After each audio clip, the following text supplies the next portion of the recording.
Hey there. Tonight, we're slipping behind the thick stone walls of a medieval castle, but not in peacetime. Outside, the enemy waits. Their campfires glow in the distance, a silent circle of menace surrounding your home. The gates are locked, the drawbridge is raised, and everyone inside knows this siege won't end quickly. You can feel it in the air, the tension, the stillness, where no one is coming to save you. Food must be stretched. Water must be hoarded. Every creak in the timber sounds like it could be the start of something worse. This isn't a night of celebration or safety, but of survival. So, before you get cozy under that warm blanket, go ahead and like this video and subscribe to the channel. But only if what I do here genuinely helps you wind down at night. And hey, I'd love to know, where in the world are you watching from? And what time is it right now? There's something oddly soothing about knowing there are others awake with us, wandering through history together. Now, dim the lights. Light a candle if you've got one, or simply let the soft glow of your screen draw you in. Close your eyes slowly and let the noise of today fade away. You're stepping into a world of flickering torchlight and hollow echoes, of dwindling supplies and growing dread, where each day is a waiting game, and each night feels a little colder than the last. At first, life in the castle feels normal. The morning bells still echo across the misty valley. Black-robed monks shuffle through stone cloisters. A stable boy yawns as he mucks out the straw. But somewhere beyond the tree line, beyond the gentle rolling fields and grazing sheep, trouble stirs. It always starts the same way. A rider arrives at dusk, dirty and fast, his cloak streaked with the road, and his eyes wide with the urgency of his tale. He brings no formal letter, no royal seal, just words. He's come from the south, or perhaps the east. The village he passed through was empty, he says. The people fled days before. He heard there were soldiers, foreign ones perhaps, or mercenaries, or bandits, depending on who tells the story. They were burning fields, stealing livestock. The rider couldn't be sure. He didn't stop long enough to find out. Word travels from one castle to another, not on parchment, but on lips. From peasants to priests, from millers to merchants, and though no one truly knows what's coming, everyone knows that something is. Inside the castle, the steward listens carefully. His face remains calm, but he doesn't sleep well that night. Nor does the chamberlain, who orders the stores inventoried again. How much grain remains in the cellars? Are the salted meats still good? How many barrels of clean water are left? Outside the keep, the townsfolk whisper. The blacksmith sharpens more blades than usual. The baker puts aside flour. A few farmers don't return to their fields the next morning. The roads begin to change too.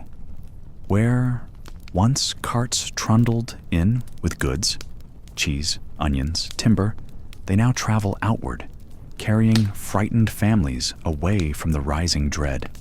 Fewer merchants arrive. The weekly fare is quieter. The musicians who played beneath the inn's wooden eaves are gone without saying goodbye. The road feels thinner, as though the world itself is bracing for something it cannot name. Then, more messengers arrive. A monk from a neighboring abbey, breathless and sweating, speaks of soldiers moving through woodland paths near the border. A group of pilgrims reports that a toll bridge has been burned. A merchant, red-faced and angry, demands compensation for a shipment waylaid by armed men who wore no heraldry. None of these are declarations of war. Not yet. But they are signs, and signs, in this time, are rarely ignored. The lord of the castle gathers his advisors in the solar, the warm upper room with its narrow windows and faint smell of wax. They speak in low voices. The seneschal, older than the rest, reminds him of the last siege, how quickly things can unravel. The castle's priest warns that fear spreads faster than fire. A letter is written, bearing the seal of the house. It is sent by courier to the king or duke or liege lord, whoever holds sway over this patch of earth, pleading for reinforcements. Still, days pass. The sun rises and sets. Chickens still cluck in the yard. The children still play near the well. But everything is quieter now. Even the dogs bark less. Something about the air has changed. Heavier, as though the sky itself holds its breath. The guard on the walls is doubled. Archers train longer in the yard. The armorer, hunched and quiet, works well into the night. His hammer echoes like a drumbeat no one wants to hear. And then, a real warning. A rider does not arrive this time.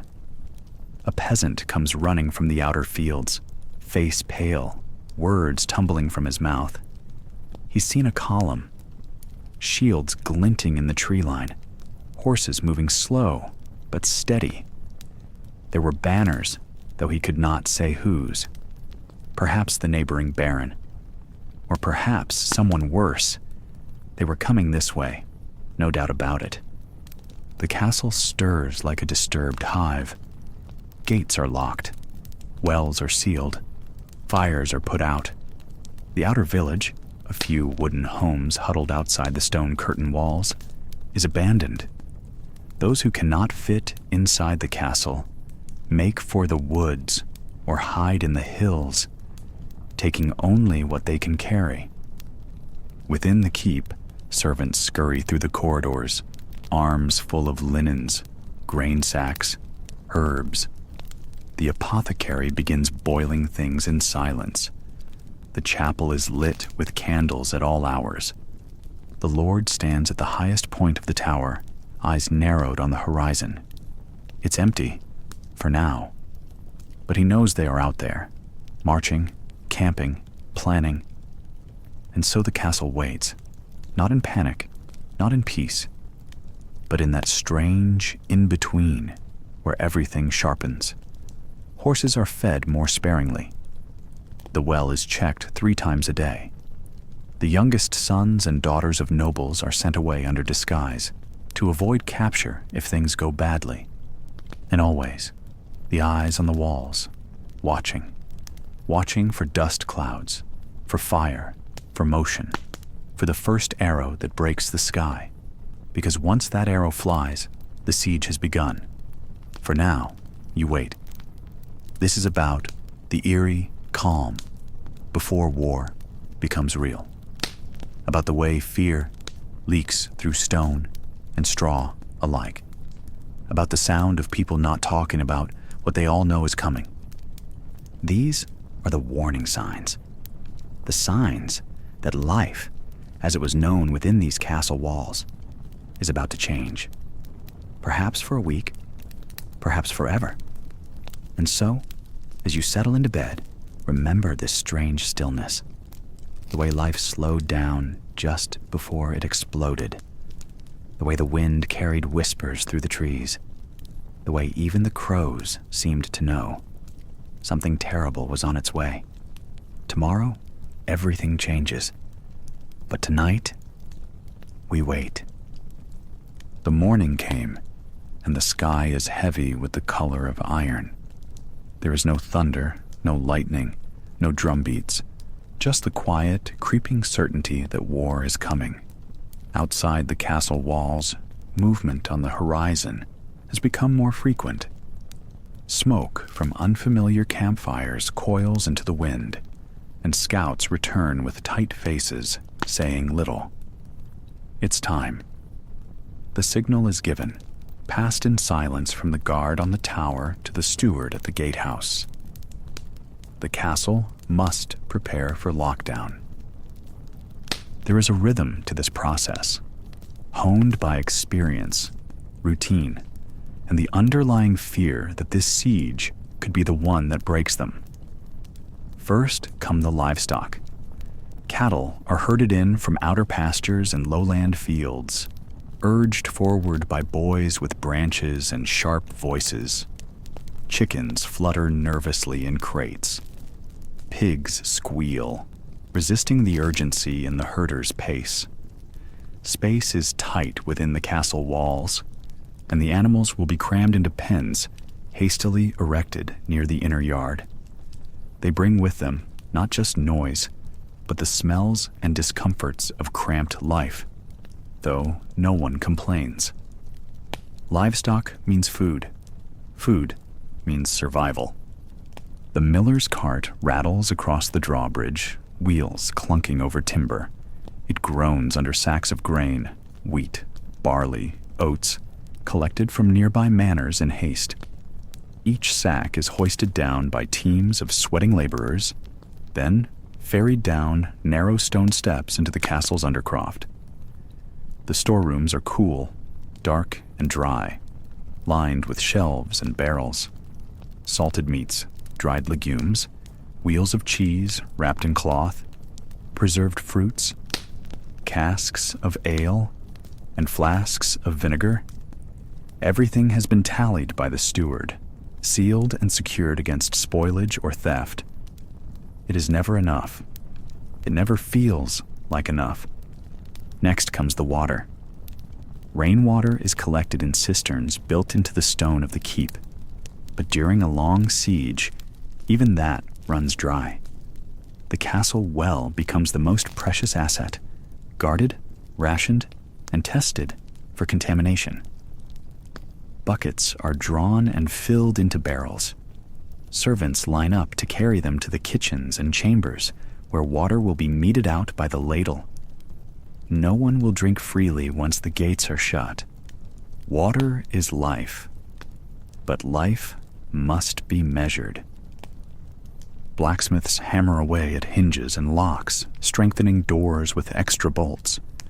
Carpenters haul thick timbers into position to reinforce the gatehouse, pounding wedges into gaps and testing for weakness. The inner bailey becomes a hive of activity. Women roll carts of herbs, linen, and ointments into the castle's chapel, where the infirmary is being expanded. A siege brings not just arrows and stones, but disease, rot, and infection. The chapel's stained glass saints watch silently as makeshift pallets are spread out across the flagstones.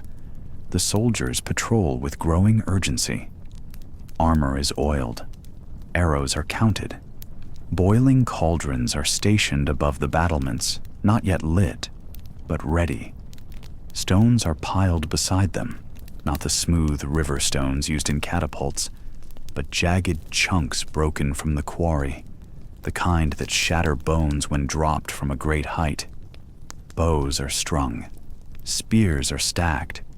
Crossbows lie waiting beside crenellations, where archers will soon crouch in long shifts, peering through the narrow gaps in the stone. Children are quieter today. They've been told little, but they understand enough to keep close to their mothers. The noise of carts and hammering fills the air, but beneath it all is a tension that hums like a plucked string. Everyone knows that once the gates close, the world narrows to this one patch of land. The castle becomes both sanctuary and prison. You will eat, sleep, and fight within these walls until the siege ends, whether in survival or surrender. And then comes the moment itself. The drawbridge, long and weathered, is pulled up by chains that groan with age. Wood creaks, iron grinds. As the planks rise, sunlight disappears beneath them. The moat below ripples with the disturbance, then settles into shadow. The drawbridge locks into place, horizontal, a wall now instead of a passage. The portcullis is next, a massive lattice of oak and iron, suspended above the gate like the teeth of some ancient beast. At a signal from the captain of the guard, the mechanism is triggered. Pulleys creak, chains tighten, and then slam. With a final shudder, the portcullis drops. Dust leaps up from the ground. The sound echoes through the stone corridors like a death knell. The outer world is gone. Now, only the sounds of the castle remain, the murmurs of the cooks, the steady hammer of the smith, the distant clank of a pot being stacked in the kitchen. Soldiers pace slowly, more out of habit than urgency now. The gate is shut. The siege, if it comes, will arrive on its own time. Evening comes swiftly. Shadows pool in the corners of the yard. Fires are lit. A faint smell of onions, fat, and ale wafts from the kitchens where the first rationed meal is being prepared. Those lucky enough to have a place by a fire gather close. Others huddle in outbuildings, halls, and corners of the chapel.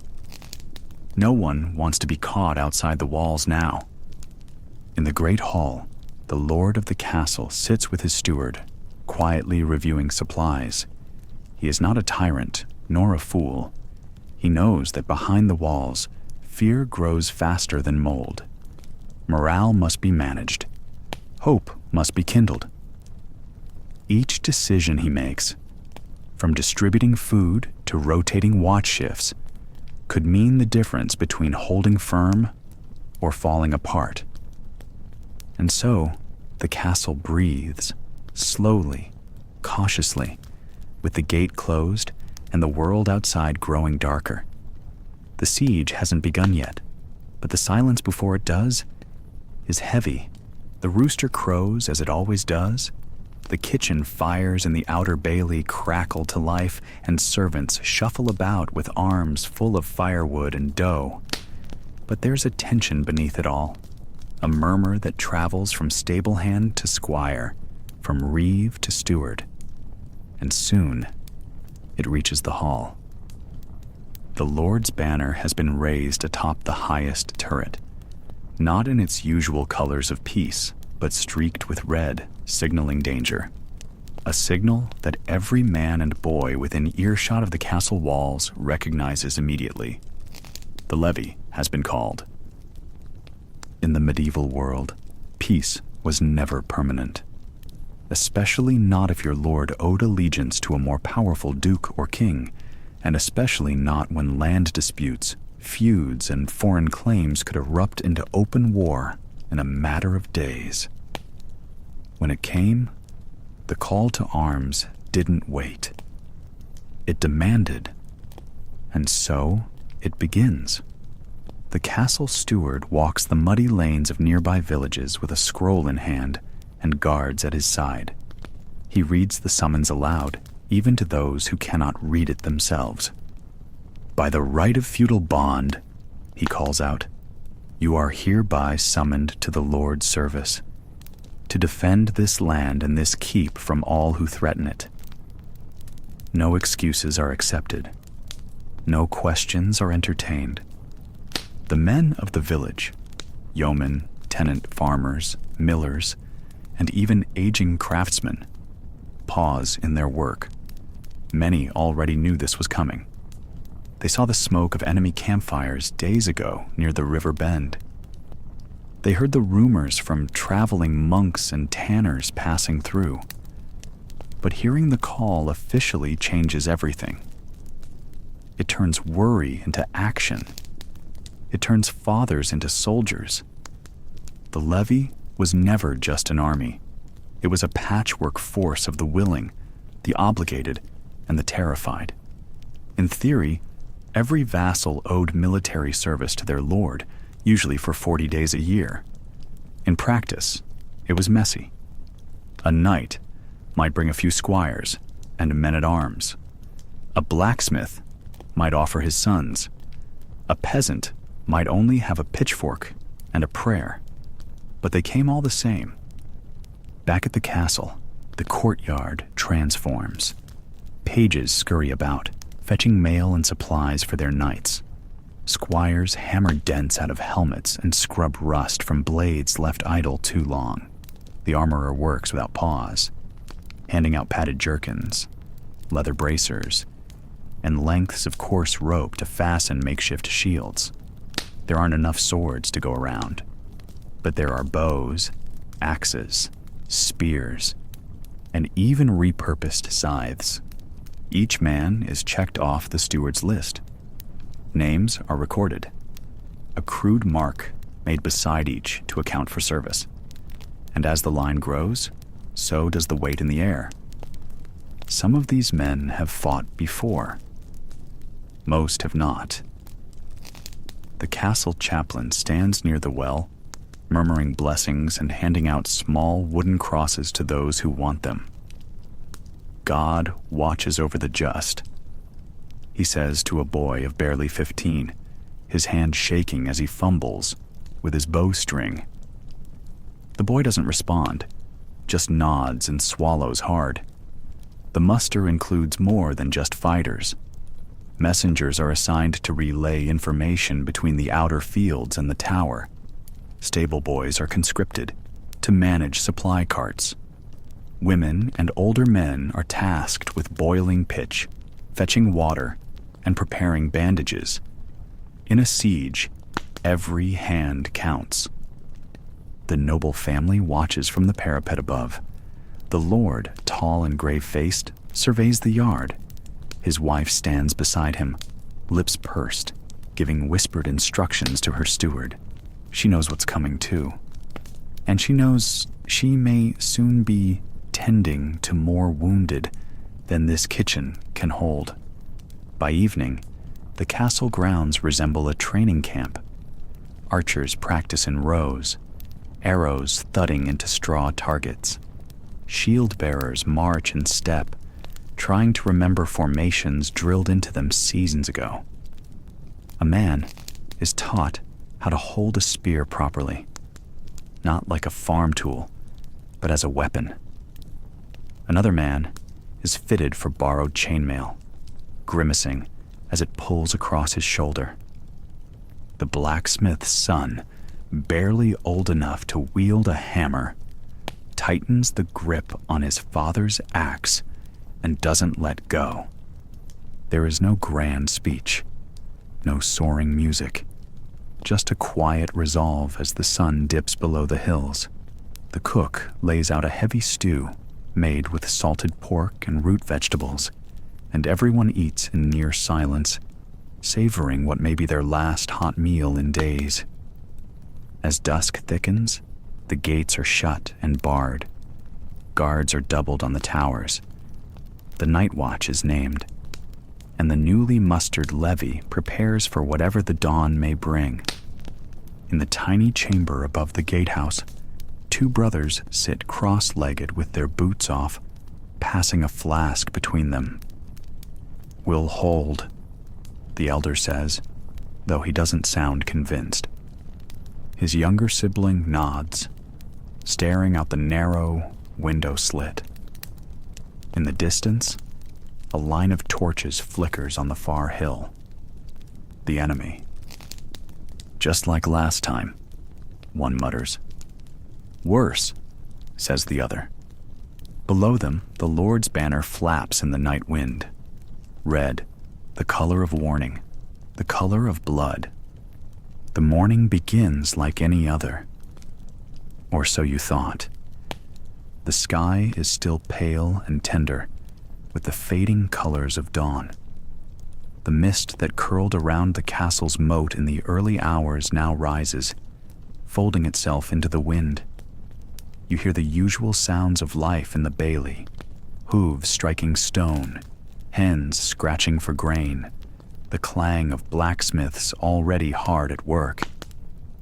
The kitchen boys are awake, stirring porridge in iron pots, and the chamberlain is shouting at a page who's misplaced a ring of keys. And then, the bells stop. It's not that they were ever ringing.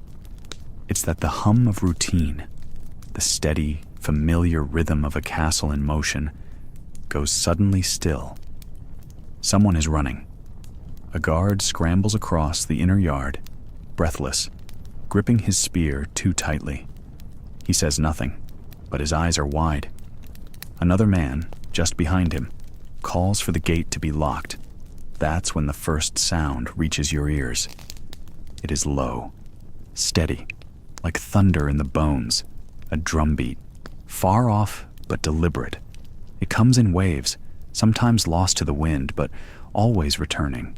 Then comes the echo of horns, long, deep blasts that signal more than movement.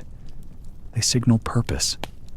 Marching men, organized, disciplined, coming not by accident, but by design, and coming here.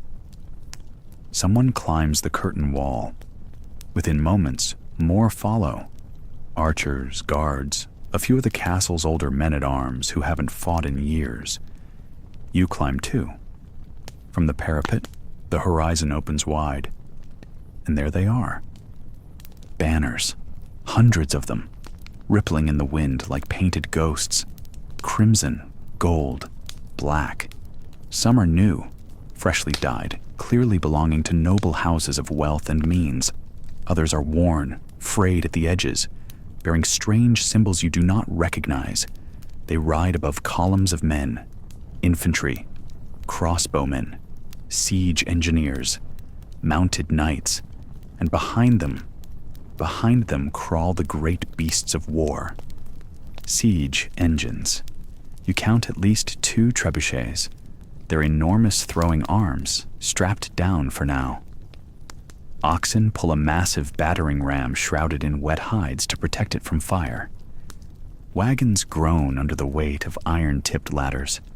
A tall wooden tower, wheels twice the height of a man, follows behind, inching forward like a creeping death.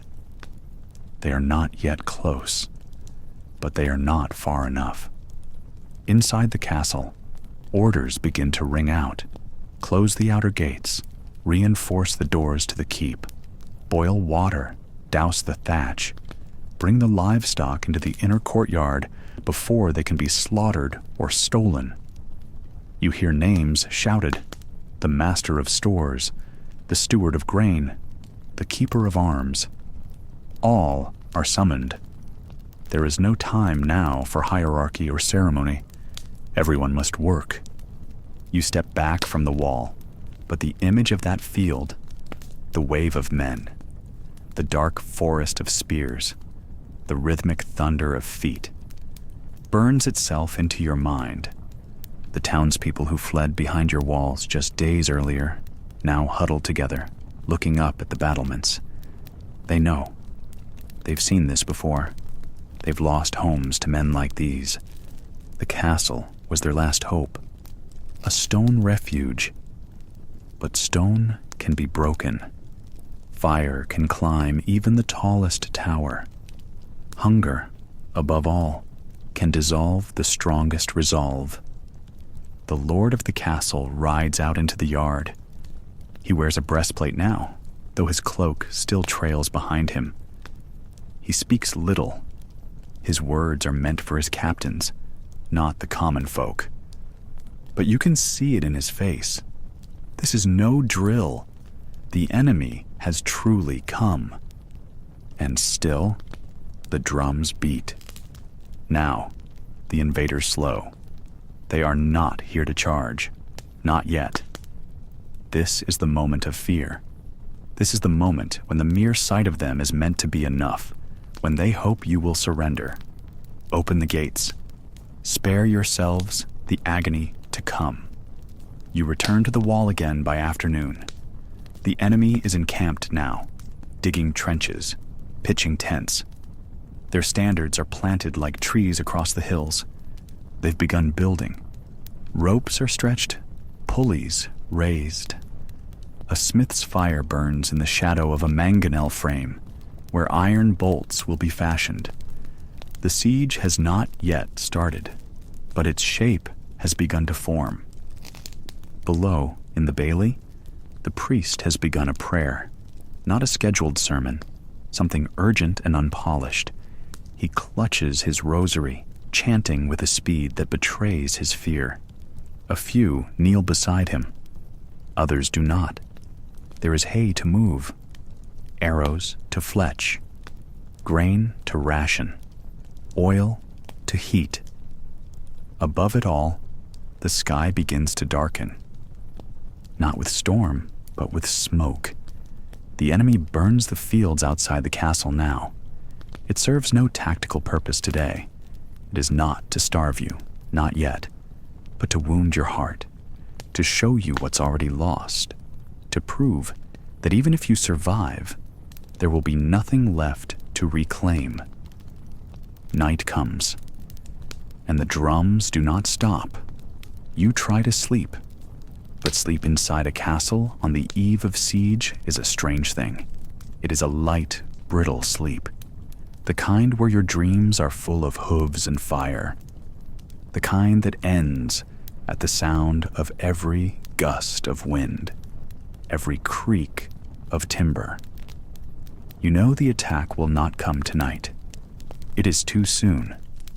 There are no ladders yet at your walls, no flaming carts crashing through the gates. But fear arrives long before any battering ram. Indeed, you wake up with the sound that comes before the sight, a low groaning, deep and rhythmic, like a forest creaking in the wind. At first, it's mistaken for thunder, but there are no clouds. Then someone atop the battlements sees them. Lumbering machines crawling across the open field beyond the moat, hauled by teams of oxen and sweating men in leather aprons. The siege engines have arrived. In a medieval siege, the arrival of these machines marked a turning point. Until now, there had been only arrows and insults, a few probing attacks, and the uneasy tension of waiting. But trebuchets and rams are different. They don't ask politely. They tear, crush, and splinter. And they never knock once. The trebuchet is perhaps the most feared of all. It's not small. It's not fast. It's slow and ugly and magnificent in its purpose. Rising high like a skeletal tower, the trebuchet operates on counterweight principles. A long wooden beam, perched atop a sturdy framework, is pulled down and loaded with a sling holding a heavy stone, or sometimes a rotting corpse or barrel of waste. Opposite this sling, a massive wooden box is filled with rocks or lead. When the weight is released, gravity yanks the short end down, and the long arm snaps upward, flinging its cargo over the walls. With enough practice, a well-built trebuchet can launch a 300-pound boulder nearly 300 yards with frightening accuracy. It is, in every way, medieval artillery. You hear the whine of the rope being drawn back before you see the shot fly. Then, with a hollow thump, the stone arcs skyward, slow and almost elegant, before slamming into the curtain wall. The castle shudders. Mortar flakes off in clouds. Somewhere, tiles clatter to the ground. These machines don't breach the walls all at once. They chip, they grind. They test the patience of stone itself. Alongside the trebuchets come battering rams. These are simpler beasts. Horizontal logs, hung from frames, often with iron tips shaped like the heads of beasts. They swing back and forth with rhythmic violence, slamming into wooden gates and portcullises. Some rams are covered with wooden roofs to protect the men underneath from arrows and boiling oil. A castle's main gate, once its proud mouth, becomes the most vulnerable point. Defenders stack stones and barrels behind it. They brace it with beams. Archers gather on the murder holes above, pouring anything foul or flammable they can find. Then come the siege towers. These are tall, awkward things, wooden boxes on wheels rising nearly as high as the castle walls. They are often covered in wet hides to resist fire, with ladders and platforms hidden inside. Soldiers cram into the base, pushing them forward inch by inch as defenders rain down arrows and pitch from above. Once at the wall, a gangplank drops from the top, forming a bridge from tower to battlements. Then the fighting begins, face to face, blade to blade, scream to scream. The castle's defenders are not idle in all this. Preparation begins long before the first stone flies. Buckets of water are stationed near wooden structures to douse fires. Carts filled with rocks are hauled to the walls. Ammunition for the defenders to drop. Archers check their bowstrings, while crossbowmen soak bolts in pitch. Some castles have their own counter-siege engines, mangonels or ballistae, to shoot back.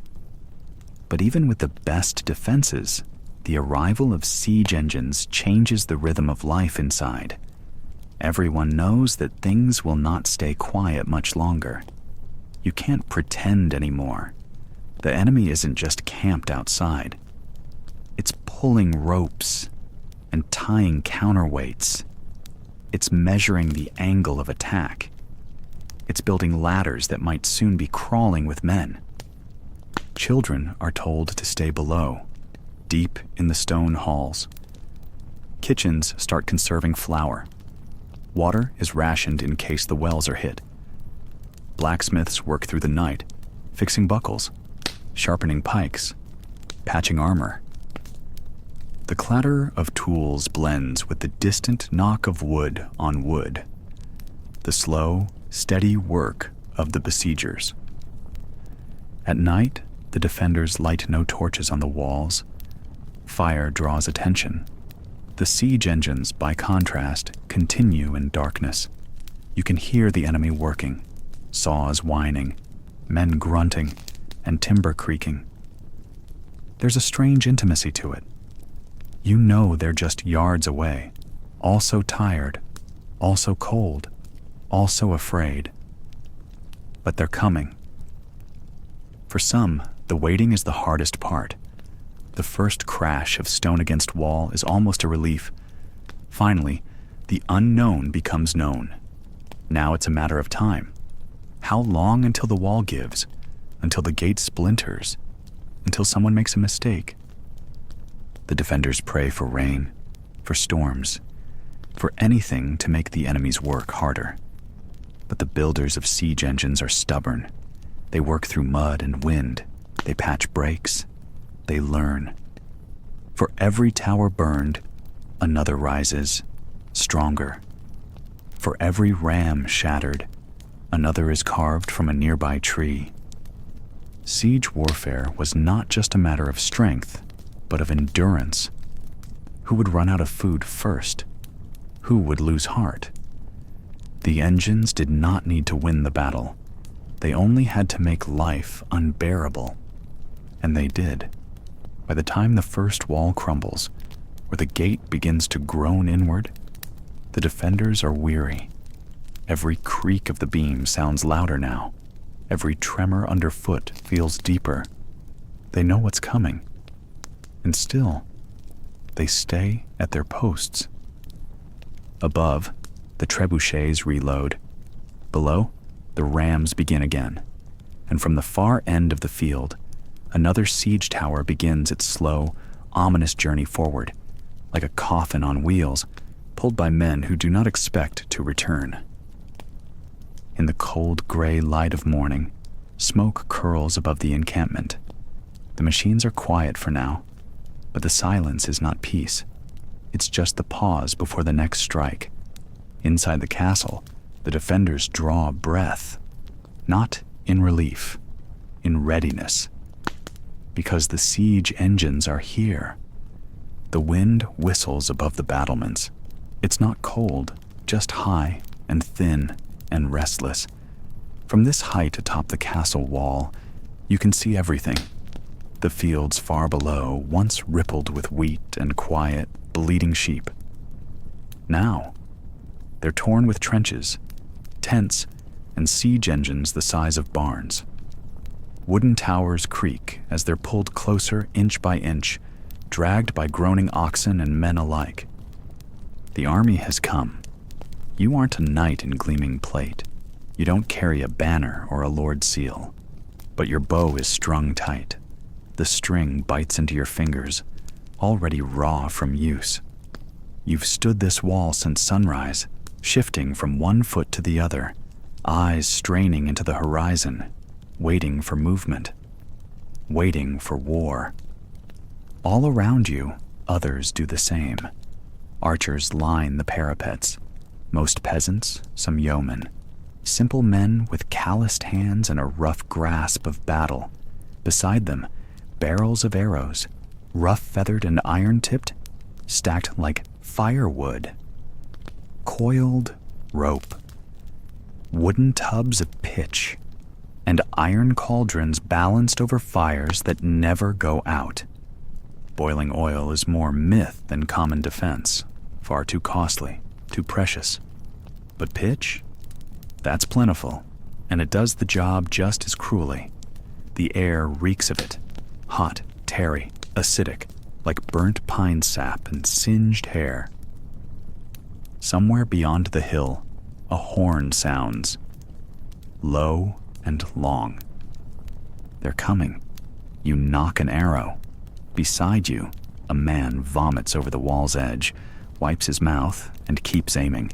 Fear is everywhere now, humming in your chest, thrumming in your wrists. Below, the invaders surge forward. Shields raised, siege ladders shouldered, shouting war cries that vanish beneath the wind. You hear none of it clearly, only the jumbled roar of hundreds of feet pounding the earth and the muffled thunder of the approaching battering ram. Then, all at once, the order. You loose the first arrow. The sound is strangely soft, a whisper of wood and string. But then the sky darkens, if only for a moment, as hundreds more follow.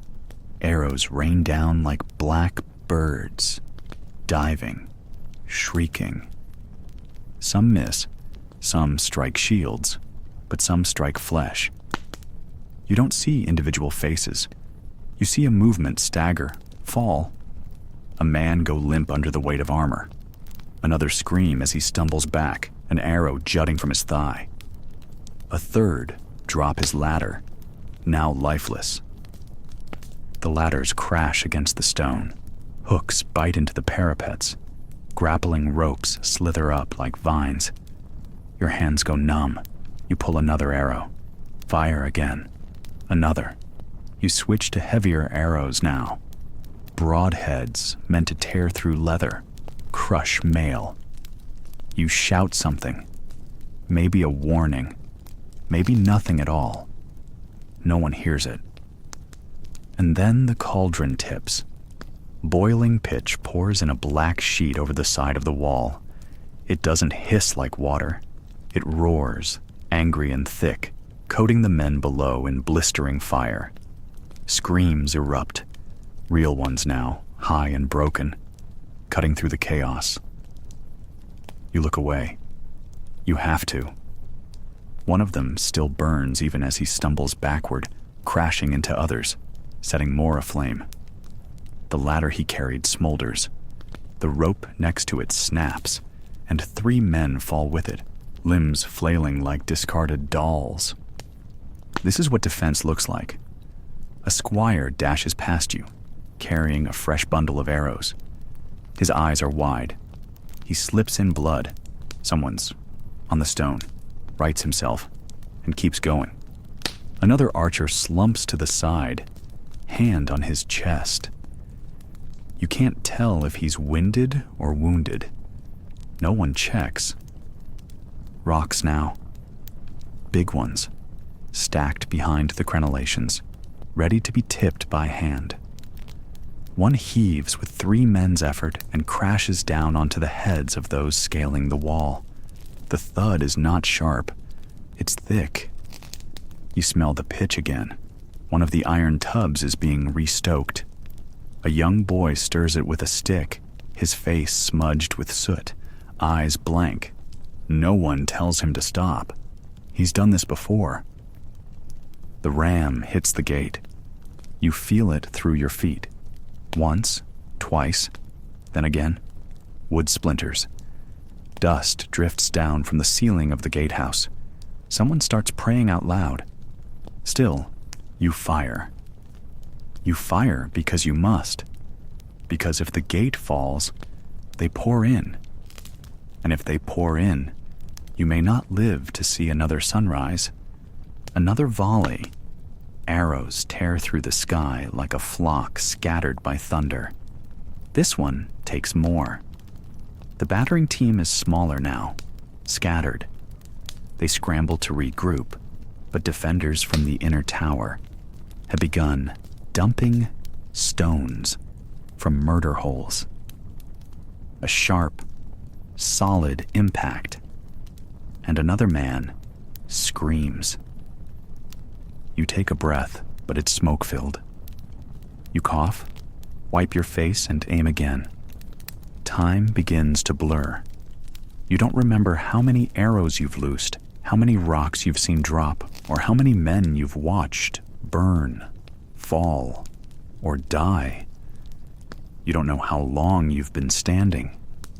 Hours, maybe, or minutes, or a lifetime.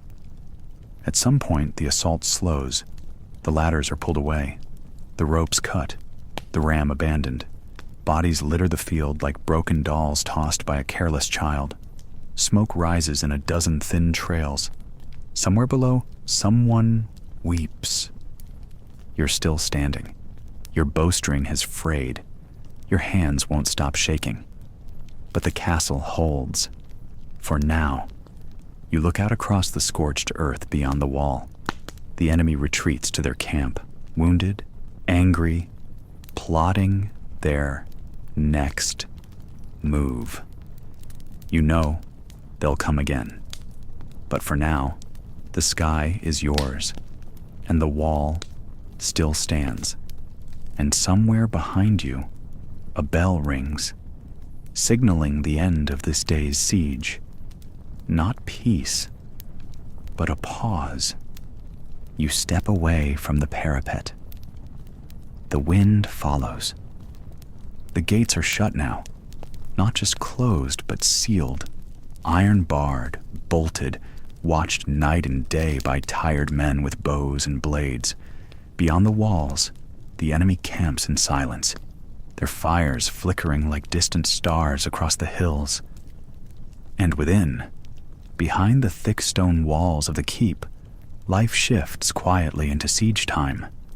Not loud, not sudden, but gradual. A long, tightening breath.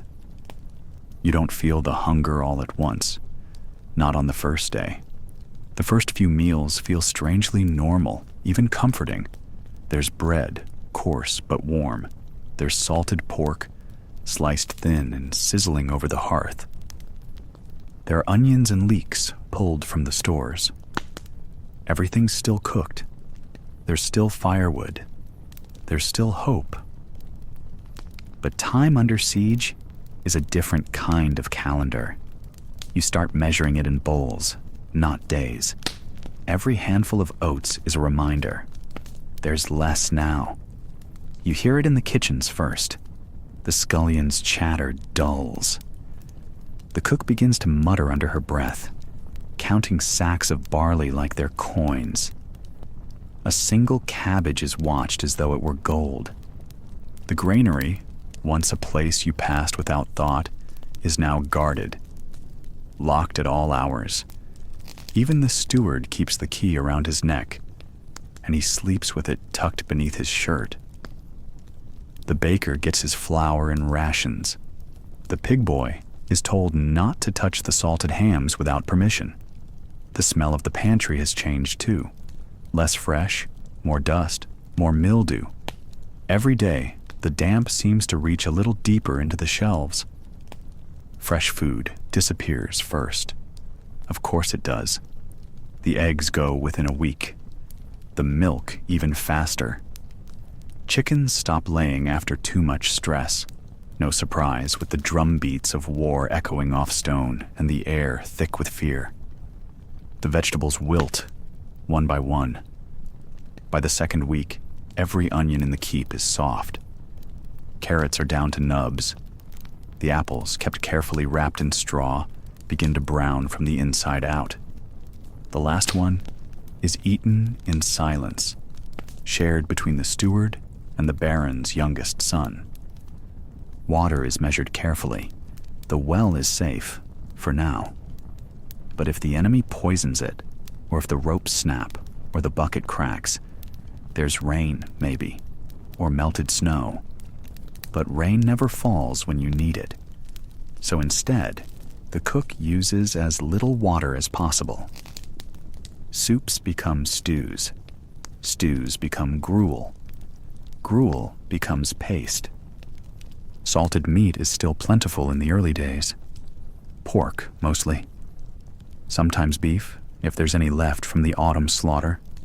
Hard and dry, tough to chew. It still brings warmth to the stomach. It must be soaked for hours before it can even be sliced. The brine used to soak it is sometimes reused to flavor the barley. No one complains. By the third week, even the fat is scraped clean from the cloth it was stored in. You hear stories of castles where the horses were eaten, great war horses roasted on spits like venison. That hasn't happened here. Not yet. But the stables are quiet. The grooms no longer feed them as much. You can see the ribs on the smallest ponies. Even the rats are being watched now. Not with dread, but hunger. The old woman who tends the still room swears she's seen the potboy chasing one with a ladle. The steward turns a blind eye. Every so often, someone finds something unexpected. A forgotten sack of lentils beneath a stair, or a jar of honey tucked high in the pantry. These are celebrated like feast days. The lentils are boiled for hours and shared with reverence. The honey is stirred into porridge so thin it runs off the spoon. The Lord still eats separately in his hall. The candles are fewer now, and the meat on his plate is no different than the rest. Just more of it. He doesn't smile when he eats. No one does. Even the dogs sit quietly beneath the long table, licking crumbs from the rushes and watching every bite. Children feel it first. Not the hunger. They're used to going without. But the change. The way adults speak more quietly. The way meals are served more slowly. A piece of bread now broken in 4. A bowl passed from one pair of hands to another. Even the youngest begin to understand. There isn't enough. By the 4th week, hunger becomes a dull background noise. Not sharp, not fierce, just constant. Like a bell always ringing in the farthest tower. No one talks about it. They simply eat slower, chew longer, stretch the moment. A bit of boiled turnip becomes a luxury. A spoonful of grease saved from the pot is stirred into porridge to mimic the taste of meat. There are moments of kindness still. The cook gives the last bit of dried plum to the pregnant washerwoman. The steward gives up his bread crust to the page boy, who hasn't grown an inch all year. The lady of the castle has her maid gather every scrap from her table and bring it to the stable hands, who sleep beside the cold horses now. And always, there is the quiet, that strange, heavy quiet that settles over a place where hunger lives. Even the dogs no longer bark. They just watch, their eyes full of questions no one answers. When the enemy fires their catapults, it's almost a relief, a distraction from the gnawing ache of emptiness. The walls shudder, stones fall, and for a moment, all anyone thinks about is survival, not soup. But when night returns and the fires outside burn low, hunger returns too. You sleep with it. You dream of food you'll never eat. Roasted goose, buttered bread, ripe pears, dripping juice. You wake with the taste still in your mouth, but it's only your tongue, dry and cracked. Yet somehow, life goes on. Meals are still prepared, even if they're little more than warm water with a pinch of salt. The fire is still lit each morning. The gruel is stirred. The bowls are cleaned. And in this rhythm, this slow, steady resistance, there is something like hope. Because as long as someone still stirs the pot, still rations the barley, still breaks bread with care, the castle is alive, hungry, but alive. And in a siege, that's all that matters. The chapel was the heart of the castle, a quiet sanctuary carved from stone and shadow in a world of violence and fear. Though the walls outside shuddered with the clash of weapons and the roar of siege engines, inside the chapel, the air was thick with the scent of burning wax and damp stone, offering a fragile refuge from the storm beyond. The flickering candlelight cast trembling shapes on the worn wooden pews, and the faint murmur of prayers rose like a whispered lullaby against the weight of dread pressing down on every soul within these walls. As you step through the narrow archway into the chapel, the cold chill wraps around you, a sharp contrast to the heat and chaos beyond the castle gates. The space is small but sacred, filled with the quiet rustle of robes and the soft footsteps of the clergy moving with measured grace. The walls, rough and unyielding, are adorned with faded frescoes, scenes of saints and angels rendered in muted colors, their faces serene despite the turmoil engulfing the world outside. Above, narrow stained glass windows filter the sunlight into fragmented pools of color, but today the light is dim, clouded by the siege's endless gray skies. The chapel is where the people come seeking something more than protection from arrows or hunger. They come for hope, for solace, for answers to questions that no sword or stone can touch. From dawn until dusk, the daily services punctuate the passing hours, marking time with sacred rhythms that offer a fragile thread of normalcy amid the siege's relentless uncertainty. At first light, the castle's chaplain leads the morning mass, his voice steady and deep, echoing off the stone. The congregation, knights in battered armor, noblewomen cloaked in velvet, servants with faces worn thin by worry, all gather to hear the familiar prayers. They bow their heads, clasp their hands tightly, seeking strength in ritual and scripture. Each word is a balm against the cold bite of fear, a whispered promise that God watches over them even here, where death feels as close as the next breath. The chaplain's prayers ask for protection, for the walls to hold, for the soldiers to fight bravely, for the children to be spared. But beneath the surface of ritual lies a current of desperation, barely contained. Every amen carries the weight of silent pleas, hearts pounding with the hope that this day will end without tragedy. Throughout the day, the chapel remains a place of quiet refuge. Some come alone, kneeling at the rough wooden altar, fingers clutching rosaries worn smooth by generations. Others huddle in small groups, murmuring prayers for loved ones, for a swift end to suffering. The elderly count their final prayers, the sick seek comfort, and the weary find a moment's rest from the constant tension. But as the siege drags on, the chapel's tone shifts. What began as hopeful prayers slowly turn to confessions, to whispered admissions of fear and failure. The chaplain listens to these confessions behind a carved wooden screen, his presence a steady anchor in a sea of uncertainty. He offers absolution, words meant to ease the burden of guilt, but even he cannot hide the sorrow that darkens his eyes. Confession here is not only for sins of the spirit, but for the sins of survival. The small betrayals committed to endure another day. A soldier admits to stealing a piece of bread meant for the sick. A noblewoman confesses anger at the heavens for sparing her life while others perish.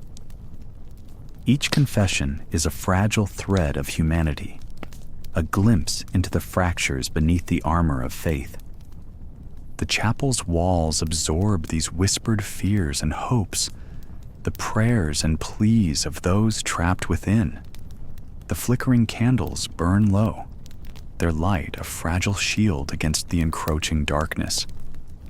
And when night falls, the chapel becomes a place of vigil, where the brave and the desperate hold candles and wait, waiting for news from the walls, waiting for a sign, waiting for dawn. In the quiet hours before morning, the chaplain moves among the faithful, offering a steady hand or a whispered prayer. He is a shepherd in a storm, guiding lost souls through the night. The sounds outside, the distant pounding of siege engines, the cries of sentries, are muffled here, replaced by the soft chant of psalms and the rustle of prayer shawls. Sometimes a sob breaks the silence, raw and piercing, a reminder of the human cost of this endless war, and sometimes a whispered "thank you" or "God bless you" is all that holds a shattered spirit together. The chapel is not just a place of worship, it is the soul of the castle. It holds the stories of fear and hope, of strength and weakness, of despair and faith. Within its stone walls, the people of the castle cling to each other and to their prayers, drawing from the well of belief whatever courage they can muster. So as the siege presses on, with its endless days of waiting and nights of terror, the chapel stands as a quiet testament to the resilience of the human spirit. Here, amid the candles and whispered prayers, the people find a measure of peace, a fragile light in the darkness, a soft voice in the silence, a reminder that even in the hardest times, hope can endure. Meanwhile, the physician's corner sits tucked away in a shadowed chamber of the castle's keep, far from the clamor of battle and the sharp clang of steel on stone. Here, in this dim, quiet space, the real war begins. The desperate struggle to mend flesh torn by arrow, sword, and siege engine. The air is thick with the bitter scent of herbs crushed in mortar and pestle, mingling with the harsher odors of blood, sweat, and something far fouler that never quite leaves the room. Before you settle in, perhaps under the soft glow of your screen or a flickering candle, take a slow breath. Let the noises of today fade to the distance. Imagine yourself crossing the heavy wooden door, the rough stone walls pressing close. The light is weak here, filtered through small, grimy windows set high in the wall. It is cold, damp, and unwelcoming. Yet this is where hope lingers, fragile and flickering like the flame of a single candle. The castle physician, or rather, the healer, for they are not doctors as we think of today, is a figure both feared and revered. Clad in a simple robe, carrying a leather bag heavy with strange instruments, they are part priest, part surgeon, part apothecary. Their knowledge comes not from formal universities, those are far beyond the reach of a besieged fortress, but from years of apprenticeship, copying the wisdom of ancient texts and the whispered remedies passed down from healer to healer. A wounded knight lies on a wooden bench, groaning quietly beneath rough blankets. His face is pale, lips cracked, eyes half closed from fever. His arm is badly sliced, a jagged wound running deep, with torn flesh and ragged edges that drip dark blood onto the coarse cloth beneath him. Nearby, a young squire trembles, watching the healer prepare a rough linen bandage soaked in vinegar, an attempt to cleanse the wound and stave off the deadly threat of infection. There are no anesthetics here, no gentle medicines to dull pain or magic potions to make the suffering stop. The healer's tools are simple but cruel. Knives for cutting away dead tissue, heated irons to cauterize, and splints fashioned from wood and leather to immobilize shattered limbs.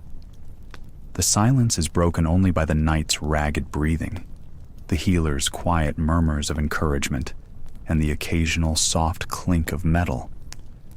The art of medicine in this time is equal parts knowledge and guesswork, faith and experience. Herbs play a crucial role: yarrow to stop bleeding, willow bark for pain, and garlic for its supposed power to fight infection. The healer crushes dried leaves and roots into poultices, applying them gently to wounds or binding them tightly to aching joints. A tincture of honey might be smeared onto cuts, its sweetness a crude antiseptic in a world without antibiotics. Yet, despite every effort, death is a constant companion here. The very wounds meant to be healed often fester into gangrene or abscess. The risk of fever, known as the Black Death of the body, lurks behind every bandage. The healer knows that even the bravest heart and strongest spirit can be undone by a simple infection. And so, their work is heavy with sorrow, haunted by the many faces that will never heal. Beyond the obvious injuries, the siege brings other ailments. Hunger weakens the body, making wounds slower to close and infections harder to fight. Cold stone floors invite chill and dampness, seeping into bones already battered and broken. The stench of waste in the crowded quarters of the keep invite diseases unseen to the naked eye: fevers, dysentery, and coughs that strip the breath. The healer's corner often fills with the sick and the dying, the air heavy with the sound of labored breathing and quiet prayers. The healer relies on prayer as much as on herbs and blades. Before beginning treatment, they may cross themselves, whispering invocations to saints and angels for protection and mercy. A relic, a small bone or cloth, said to be touched by a holy figure, might be pressed to a patient's forehead in hope of divine aid. Medicine and faith intertwine, both needed to sustain hope in these dark times. You might hear the faint sound of chanting from the chapel nearby, the monks raising voices in solemn hymns to comfort the souls of those who suffer.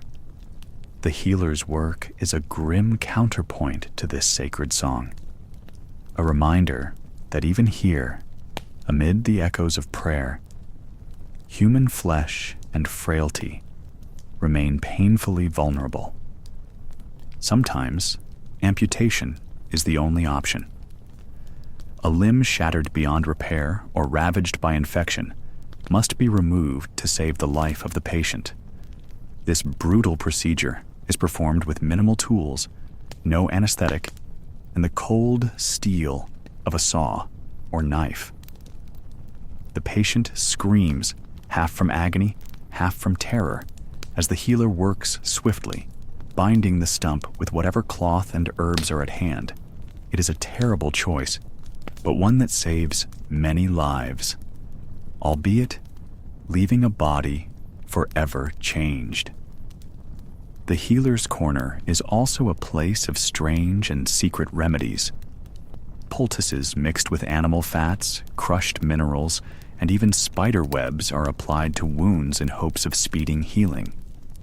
Theories about the humors of the body, blood, phlegm, black bile, and yellow bile, guide treatments, although these ideas are more guesswork than science. To balance the humors, the healer might bleed a patient, applying leeches or making cuts to drain bad blood. The very act of trying to cure sometimes harms, yet it is done with the best intention. Despite the darkness, the healer's corner also holds moments of quiet triumph. A fever breaks. A wound begins to close. The knight on the bench, his face pale but steady, grips the healer's hand and whispers a faint thanks. In the silence of the small room, hope flickers, fragile but stubborn, as life continues to cling to the broken and the brave. So, as you settle deeper into your quiet space, under the dim light or the gentle hum of your screen, imagine the healer's corner, the clash of desperation and care, the weight of pain and the fragile breath of recovery. It is a world far removed from ours, yet it holds a truth that echoes through the centuries, that even in the darkest moments, the human spirit fights to survive. Let the sound of your own steady breath remind you of resilience. Let your eyes close softly, and as the candle flickers low, drift slowly toward rest. For tomorrow, the siege will continue, but tonight, here in the healer's corner, there is a fragile peace. Beyond the battlements, war rages, a distant thunder of shouting, clashing steel, and pounding siege engines. But here, inside the keep, a smaller, more fragile world unfolds. Tonight, you'll meet the children.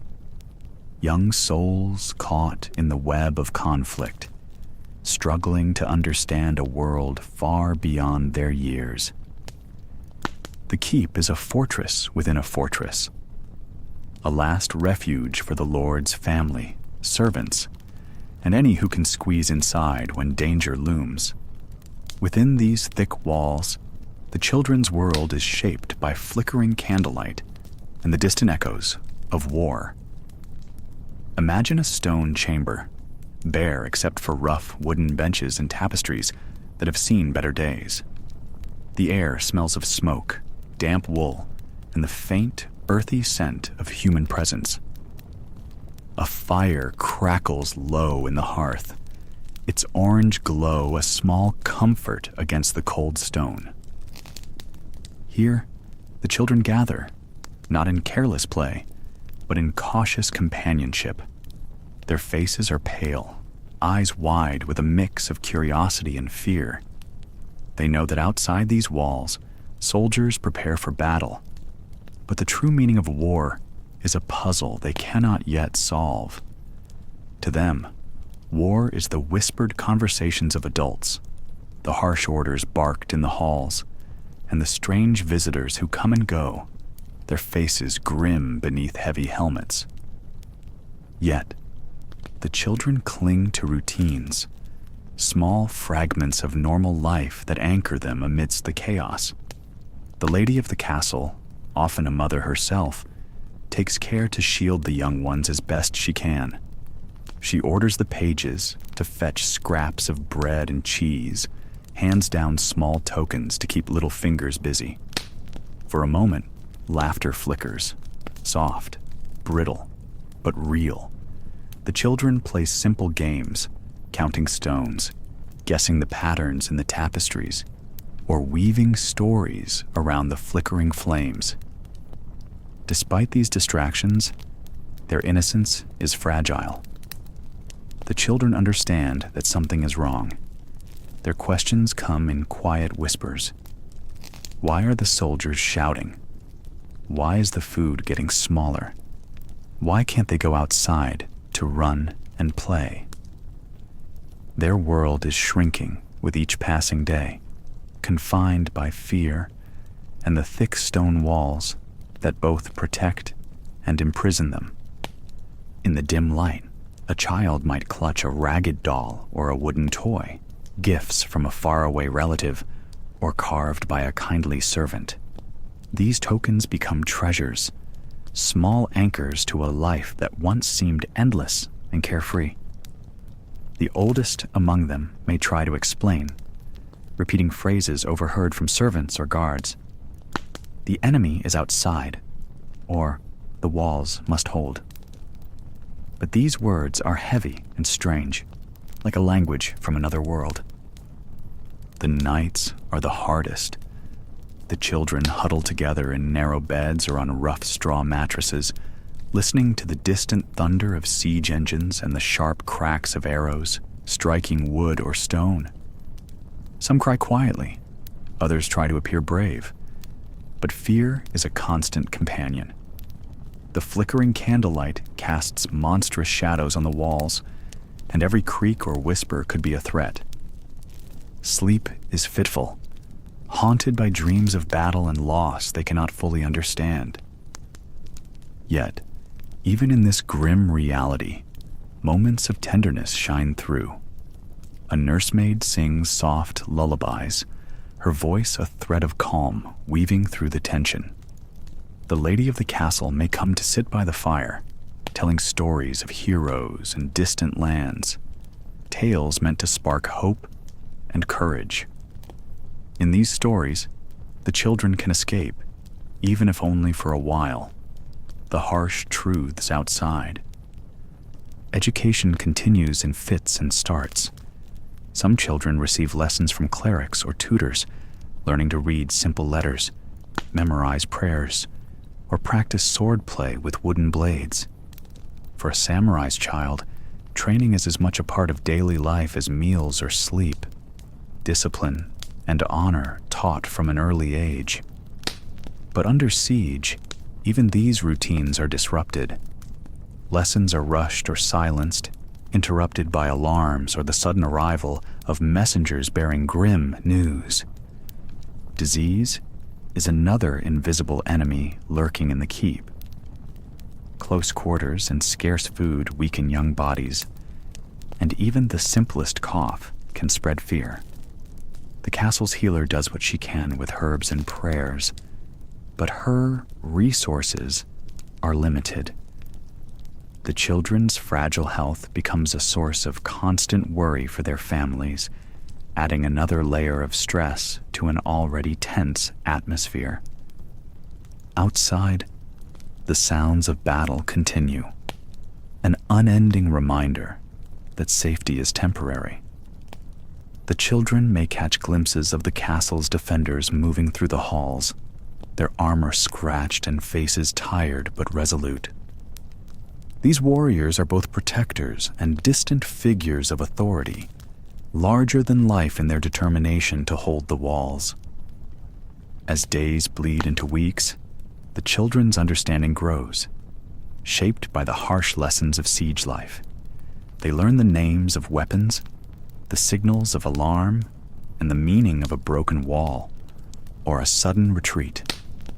They grasp, in their own way, the sacrifices made by those who fight for their survival. But beneath this growing awareness remains a deep, aching desire for peace, a hope that one day the gates will open, the sun will shine without smoke, and the keep will once again echo with the sounds of carefree laughter and unburdened dreams. So now, as you lie back and breathe deeply, Picture this quiet world inside the keep. The children, tucked away from danger, holding tight to what they know and hoping for what they cannot see. Their story is not of battles or glory, but of survival and resilience. The small, human moments that endure even in the darkest times. Let your eyes close gently now, and imagine the flickering firelight dancing across stone walls, the soft murmur of lullabies, and the steady heartbeat of a castle holding on through the night. You are a silent witness to a day in the life of children caught in siege, a world where fear and hope intertwine beneath the shadow of war. And with that, drift deeper into your rest, carrying with you the quiet strength of those young souls who waited, watched, and survived in the heart of a medieval castle. And now, something hits your nose, a slow, sour, unwelcome presence that clings stubbornly to the damp air. It's a smell that refuses to be ignored, no matter how many prayers you whisper or how many times you hold your breath. This smell is the ever-present reality of waste and sanitation in a place where thousands of people are crowded together, day after day, with no way to escape the rising stench. It's not the romantic, polished world of shining swords and chivalry you might imagine. It's a world defined by the constant battle against rot, filth, and disease. As you wander through the narrow, uneven corridors of the castle's keep, you notice the subtle details. Dark stains on the flagstones near the corners, bits of straw pressed into the cracks, and the occasional sticky patch where water, and who knows what else, have pooled and refused to dry. Those thick walls, so good at keeping invaders out, trap not just the cold wind and the muffled sounds of the siege outside, but also the smells and grime of daily human life. There is nowhere for the filth to go, and the people inside are left to contend with it as best they can. To understand why the smell is so awful and why it matters, you have to picture how medieval castles managed waste, especially during a siege.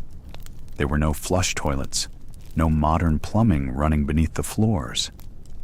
Instead, the castle's residents relied on a patchwork of methods that might seem barbaric today, but were the best available at the time. Most nobles and wealthier residents used what were called garderobes, small stone chambers built into the thickness of the castle walls with a hole in the floor. These were essentially medieval toilets where human waste would drop down the wall and out into the moat or a pit below. The moat wasn't just a defensive ditch filled with water. It often doubled as a kind of medieval sewer. It sounds unhygienic, and that's because it was. When the castle was at peace, the flow of water might carry the waste away. But during a siege, everything was static. The moat would become a foul swamp, attracting flies and breeding illness. For the lower ranks, the soldiers, servants, and workers, the situation was even worse. Chamber pots were their primary means of disposal. These were simple ceramic or metal bowls kept under beds or in corners for collecting urine and feces. When full, these pots had to be emptied somewhere outside or into a designated waste pit if available. But during a siege, venturing outside was dangerous or impossible. Waste would pile up inside rooms, and odors would seep into every crevice. People tried to mask the smell with herbs or by burning pitch and incense. But the effort was like fighting the tide with a broom. The narrow hallways and cramped quarters only made things worse. Everyone knew that disease spread quickly in close quarters, but there was little choice. Without proper ventilation, the air became heavy with ammonia from urine and the sour stink of rotting waste. People tried to keep their living areas clean, but there were few places to throw garbage, and even fewer opportunities to wash regularly. The lack of fresh water wasn't just a problem for drinking. It meant bathing was rare, and clothes were worn again and again, harboring dirt and lice. As you move deeper into the castle, you find the latrine towers, tall, narrow rooms stacked vertically along the walls. These towers served as communal toilets for the castle's occupants, but they were grim places. The floors were often damp, littered with straw or sawdust to absorb moisture and odor. But it was a losing battle. The waste below piled up, and the smell drifted upward like a ghost no one could banish. What made the sanitation problem even more terrifying was the link to disease. Medieval people didn't understand germs as we do now, but they knew that filth caused sickness. During a siege, the spread of disease could be just as deadly as enemy arrows or starvation. Dysentery, typhus, and other illnesses ran rampant when human waste mingled with drinking water or food supplies. The fear of disease added a layer of tension to life inside the walls. People washed their hands when they could, covered their mouths when coughing, and tried not to touch surfaces they suspected were contaminated. Worse still, rats thrived in this environment.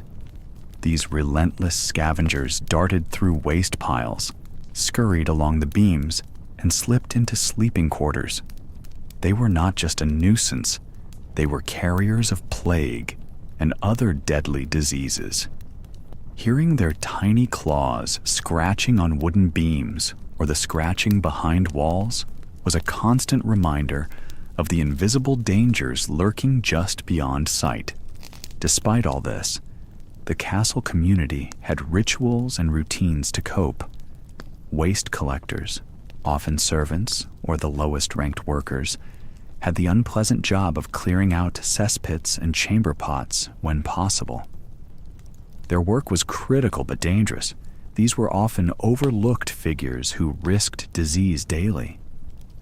In some castles, there were designated waste pits away from living quarters, and people tried to cover the waste with dirt or straw to control odor and flies.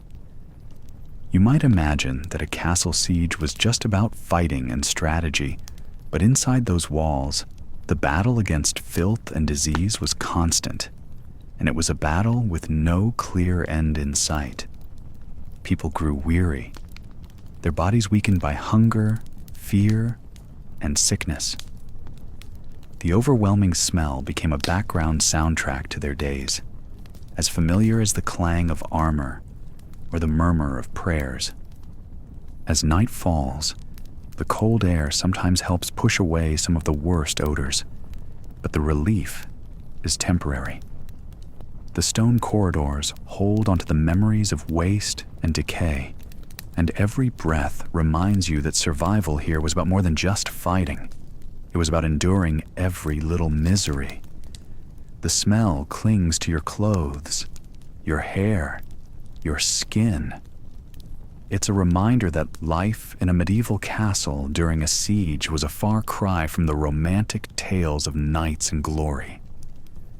You sit by the narrow window slit in the thick stone wall, the cold stone pressing gently against your forearm.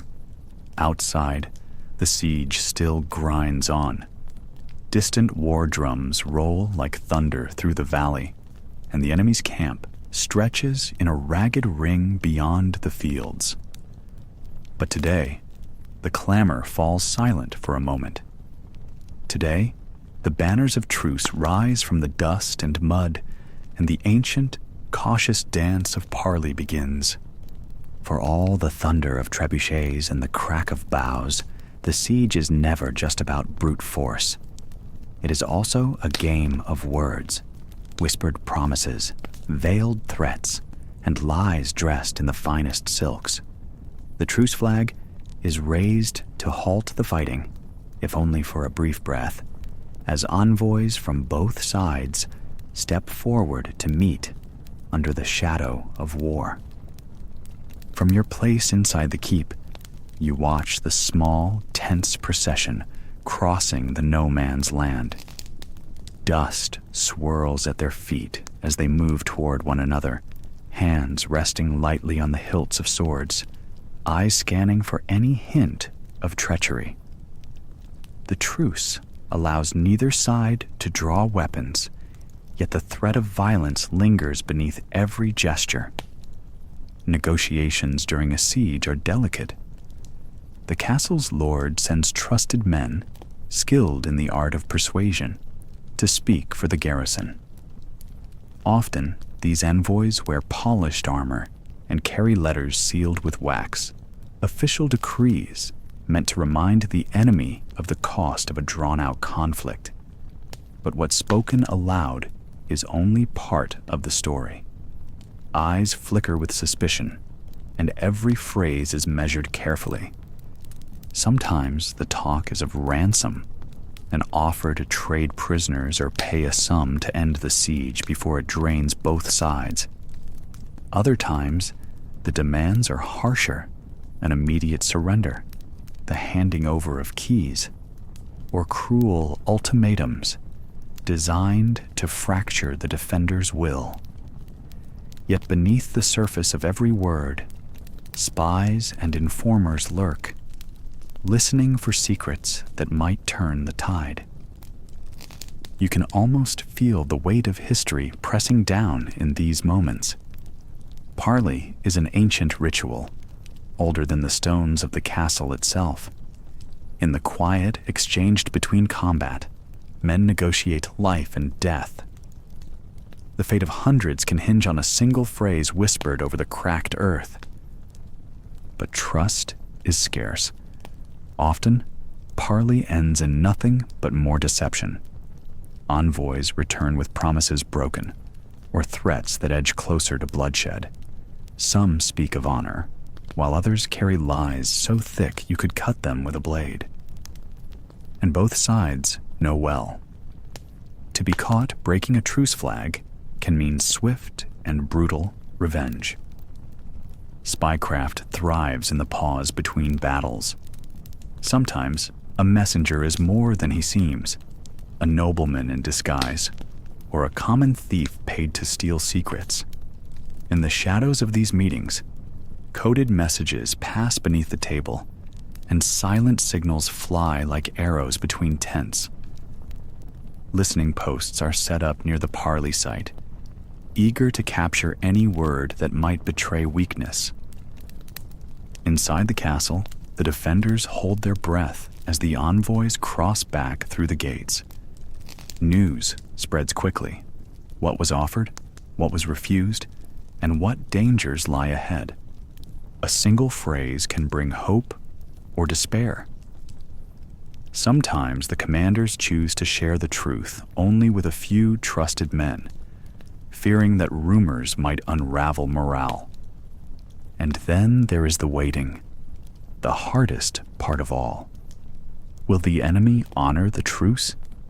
Or will the silence be shattered by the crash of a battering ram and the scream of archers? The days stretch long and thin, each one heavier than the last. In the quiet moments, you imagine what the envoys endure. Strangers in enemy lands, surrounded by watchful eyes and sharpened blades. They carry the burden of their people's fate with every step. One false move, one careless word, and the fragile peace will shatter into chaos. As night falls, the campfires glow dimly beyond the walls, like stars fallen to earth. The truce banners flutter softly in the breeze, a temporary ceasefire in a war without mercy. You close your eyes slowly, letting the sounds of distant voices fade into a gentle murmur. Here, in the stillness between battles, history breathes softly, It whispers tales of courage and cunning, of loyalty, tested and broken, of men who bartered not just with gold, but with honor and life itself. Tomorrow, the fighting will surely resume. But for now, the dance of parley holds the world suspended, an uneasy balance between hope and despair, spoken in the quiet language of kings and warriors. You're now nestled within the cold stone walls of a fortress under siege. The clang of metal and the distant thud of siege engines pounding the battlements have become a constant, unsettling rhythm. But beyond the obvious thunder of battle, there's a quieter, more sinister war being waged. A war of whispers in shadowed halls, secret meetings in moonlit courtyards, and subtle acts that can unravel a defense from within. Sieges were not always brutal, head-on clashes where armies met with swords and shields. Often, it was the unseen hand, the traitor's whisper, the hidden dagger, or the collapsed tunnel that shifted the balance between survival and destruction.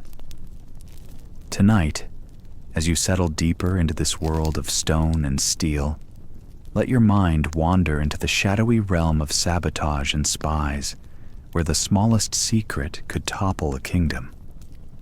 Imagine a dimly lit room, somewhere deep inside the castle. The air is heavy with damp and the faint scent of burning wax from a single candle flickering on a wooden table. Around it, a handful of conspirators lean in close, their faces drawn tight with fear and determination. They are servants, guards, perhaps even disgruntled nobles, all bound by a secret loyalty to the enemy outside or desperate for survival. In these moments, alliances blur, and survival means betraying those you once called comrades. Sabotage took many forms during a siege. Perhaps the food stores were deliberately poisoned, or the granaries set ablaze in the dead of night. Maybe a sentry was bribed to ignore the enemy's approach, or a vital gate left unlocked to let hostile soldiers slip inside. Every act was risky. Discovery meant swift, often brutal, punishment, but the stakes were immense. One spark could turn the tide. One of the most terrifying forms of sabotage was the secret digging of tunnels beneath the castle walls. Known as mining, this technique required painstaking labor in utter silence, often through dirt and rock that resisted every stroke of pick and shovel. The goal was to reach under the walls and either collapse the foundations or create a hidden passage for soldiers to flood into the heart of the fortress. You can almost feel the claustrophobic darkness of these tunnels, the suffocating lack of light, the dampness seeping into your bones, and the ever-present risk of the earth collapsing around you. Miners worked in pairs or small groups, their hands raw and aching, trusting only their senses and whispered commands. The slightest noise, a creaking beam or shifting stone, could alert the defenders, who would then attempt to countermine with their own tunnels, sparking underground duels fought in near total darkness. These subterranean battles were as deadly as those fought on the battlements. Imagine the tension of hearing enemy pickaxes scraping through the earth nearby, the muffled shouts, and the sudden, desperate fight for air and space underground. When a mine was completed, it was often packed with combustible materials, wood soaked in pitch, barrels of oil, or even early forms of gunpowder in later centuries, and detonated to cause a catastrophic collapse. Back above ground, spies were the unseen eyes and ears of both attacker and defender. A spy could be anyone, a merchant, a servant, even a captured enemy soldier turned double agent. Their job was to gather intelligence, troop movements, weaknesses in the walls, or morale inside the castle. They moved like ghosts through villages, markets, and castle kitchens, careful never to draw suspicion. You might imagine a spy sitting in a crowded tavern, nursing a cup of ale while listening closely to drunken boasts or the careless chatter of guards. Their notes were kept secret, written in code, or hidden in everyday objects: a rolled-up cloth, a hollowed-out shoe. Delivering this information was perilous, often requiring secret meetings in the woods or under the cover of darkness. Some spies played a more dangerous game, actively sowing discord within the castle walls. They might spread rumors to undermine the trust between the lord and his men, or spread false news of reinforcements arriving to lull defenders into complacency. Psychological warfare, in this quiet form, was a weapon as sharp as any sword. But spies and sabotage weren't only the tools of attackers. Castle defenders sometimes employed their own spies, sent beyond the walls to gather information or spread disinformation among the enemy camps. And in some cases, the threat of spies created a paranoia so thick it nearly suffocated the defenders from within.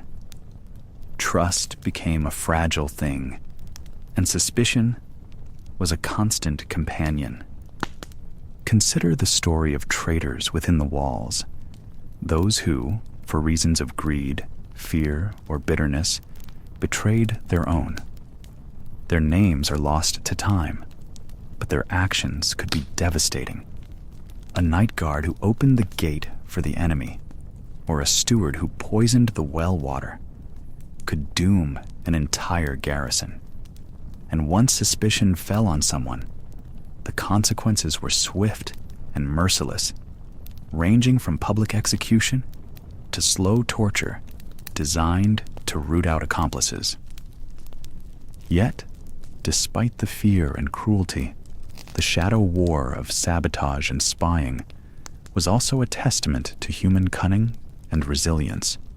Those inside the castle learned to watch each other carefully, setting traps for infiltrators, rotating guards, and using signal systems like reflected sunlight or coded bird calls to communicate secretly.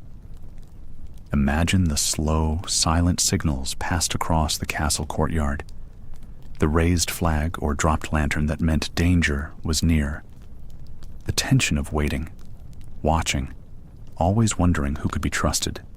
For the defenders, every moment was a mental battle as much as a physical one. As you drift deeper into sleep, picture yourself standing quietly on the ramparts at night, the cold wind tugging at your cloak. Below, the enemy's camp is a patchwork of flickering fires, but your eyes are drawn inward, down to the dank cellars and secret tunnels, to the shadowed faces whispering plans no one else must hear. This is the unseen siege, fought in silence, where a single betrayal could shatter the stone walls around you. The sun has long slipped below the horizon, and darkness cloaks the castle like a heavy, suffocating blanket. Inside the thick stone walls, the flickering glow of torches dances on damp corridors, casting long, trembling shadows that seem almost alive. The great hall lies silent, save for the occasional murmur of voices muffled by thick tapestries and the steady drip of water somewhere unseen. Night in a besieged castle is not a time of rest. It is a vigil, a test of endurance, and a battle fought as much with nerves as with swords. You find yourself crouched behind the battlements, cold stone pressing against your knees, eyes straining to pierce the ink-black night beyond. The air is sharp with the scent of smoke and sweat, mingling with the faint metallic tang of fear. the sounds of the enemy camp reach your ears, the distant rumble of voices, the clatter of armor, the occasional bark of a command, all muffled beneath the rolling hills and dense forest. Each noise sends a spike of tension through the defenders, a reminder that beyond the walls, danger lurks just out of sight, waiting for a single mistake to exploit. But often, the greatest threat comes not from the enemy's swords, but from the long, cruel hours of waiting. The endless stretch of night gnaws away at your resolve, wearing down the strongest of hearts. Every rustle of leaves, every snapping twig sends a jolt through your body, your grip tightening on the spear as you lean closer to the parapet. Your breath forms small clouds in the chilly air as you try to steady your nerves. The mind races with worst-case scenarios, imagining shadowy figures slipping through the darkness to pry open the gates or scale the walls. Suddenly, a sharp cry cuts through the stillness. "Alarm! Alarm!"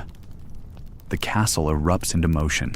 Soldiers scramble from their posts, boots pounding on stone floors, clattering armor echoing through the corridors. Torches flare as men rush toward the breach point, eyes wide and weapons ready.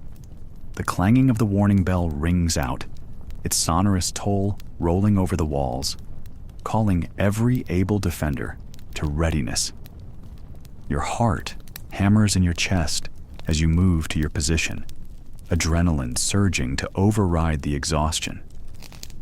But as you round the corner, the cause of the alarm becomes clear.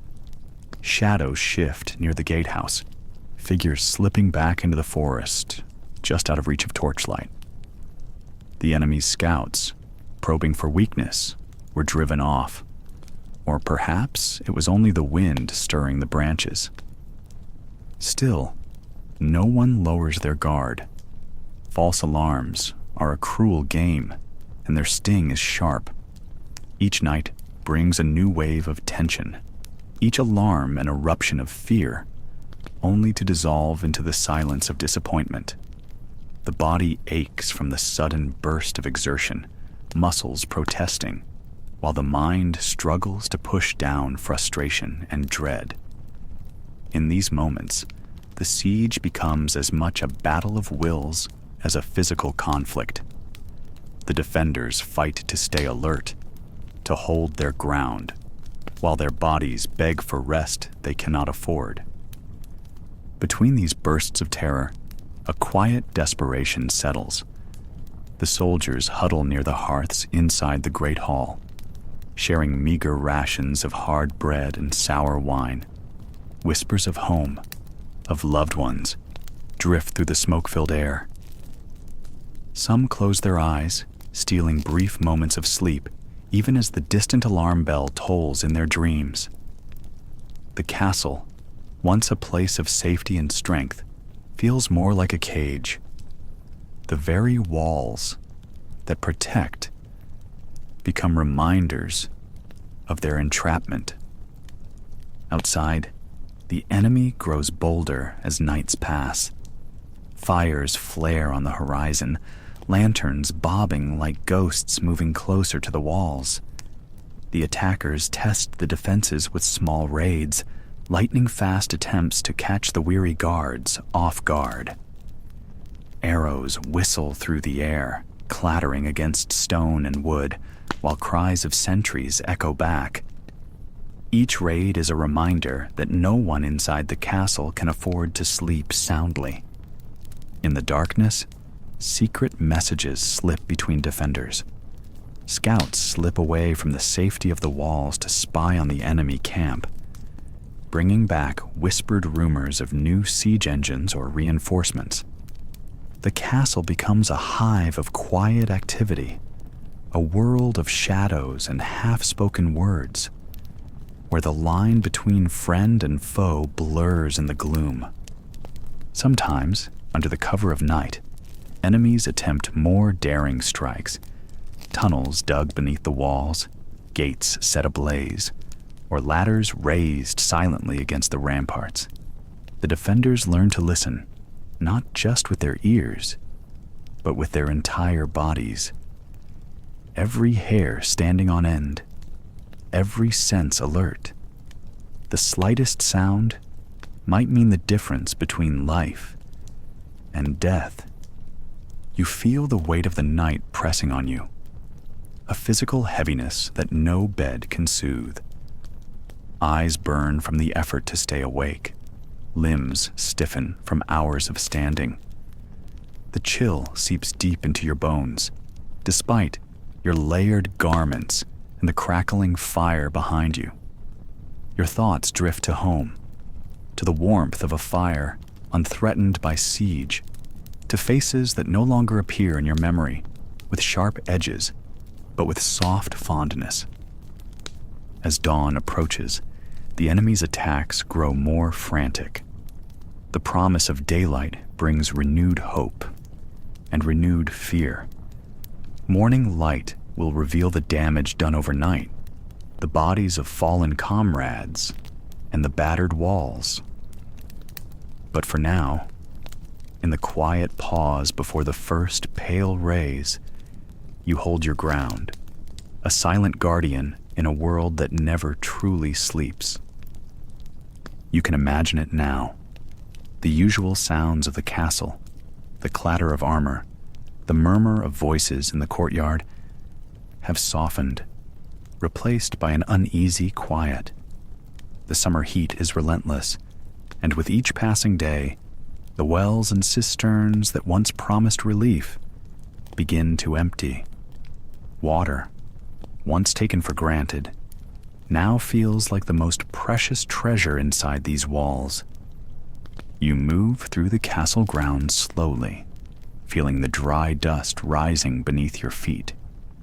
The air is thick with the scent of baked earth and stale sweat. Around you, men and women tread carefully, mindful of the few vessels left to collect the fading drops of water. Every sound seems louder now. The rustle of cloth, the scrape of a bucket against stone, the whisper of worried voices.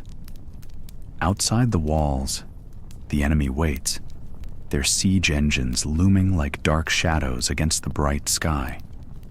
No relief comes from beyond the gates. The heavy wooden doors remain shut tight, the portcullis pulled down, like a heavy curtain sealing fate. You understand, without being told, that every drop of water you manage to save might mean the difference between life and death. The castle's well, once a source of sparkling clear water, now yields only a shallow pool, muddied and thin. You watch as the water carrier approaches with a small wooden bucket, the liquid inside so little it barely reaches the brim. You see the lines of exhaustion on his face, the dirt smeared beneath his eyes, and the way he handles the bucket as if it were filled with gold. Rations are in place. Each person is allowed only a few sips each day, a carefully measured amount that must be conserved. You can almost taste the dryness clinging to your throat, the dust that coats your tongue like fine powder, the tightness in your jaw as your lips crack from thirst. Water that once quenched your every need now slips away too quickly, leaving you wanting, aching for relief. In the kitchens, the cooks have switched from hearty stews to thin gruels, mixed with water so precious it's stretched thin. Pots bubble faintly, but the aromas are weaker, the flavor dull. Even the animals suffer. Horses and dogs grow listless, their coats dusty and matted. The stable hands whisper about the grim future, their voices hushed beneath the stones. Rain, when it comes, is a blessing no one dares to take for granted. Every surface is positioned to catch it. Leaves, roofs, wooden barrels placed to collect the fleeting gift from the sky. Children rush to cup their hands, hoping for a few precious drops. The sound of rain falling on the stone roof becomes a sacred melody, a lullaby for the parched and the weary. But the rain is often fickle, a tease that comes and goes in moments. More often, long stretches of hot, dry days press upon the castle, baking the land, drying the wells, and turning faces inward with thirst. The pressure builds, not just on the body, but in the mind. Anxiety twists tight like the ropes on the siege engines outside, knotted and unyielding. You see it in the eyes of your fellow defenders. Flickers of desperation, clenched fists, whispered prayers. The fear of running out of water gnaws at them, a slow, insidious hunger that no bread or meat can satisfy. Some become restless, pacing the walls or muttering curses under their breath. Others sit quietly, staring at the empty cups beside them, willing the moments to pass. The psychological toll is profound. Thirst isn't just a physical sensation. It seeps into every thought, every movement. You find yourself distracted, heart pounding with each pang of dryness. Sleep is elusive, each dry cough a reminder, each cracked lip a small defeat. You catch yourself daydreaming of cool streams, of fountains trickling gently in faraway gardens. Memories of water become bittersweet, a cruel reminder of what's lost. There is no relief, only endurance. The castle's leaders do their best to hold hope alive. Orders to conserve water are strict, and punishments for waste severe. Rationing is a rigid ritual, carried out with solemn faces and whispered warnings. The castle's steward reminds everyone of the days ahead, the battles yet to come, and the need to survive until relief arrives, or until the enemy's siege falters. Sometimes you hear rumors from the walls that the attackers too are thirsty and weary, that disease creeps through their ranks. It is small comfort. The siege feels endless, a pressure cooker that squeezes the very spirit from the stone and flesh alike. Yet amid this desperation, moments of quiet humanity emerge. A soldier shares his water ration with a comrade whose lips are bleeding.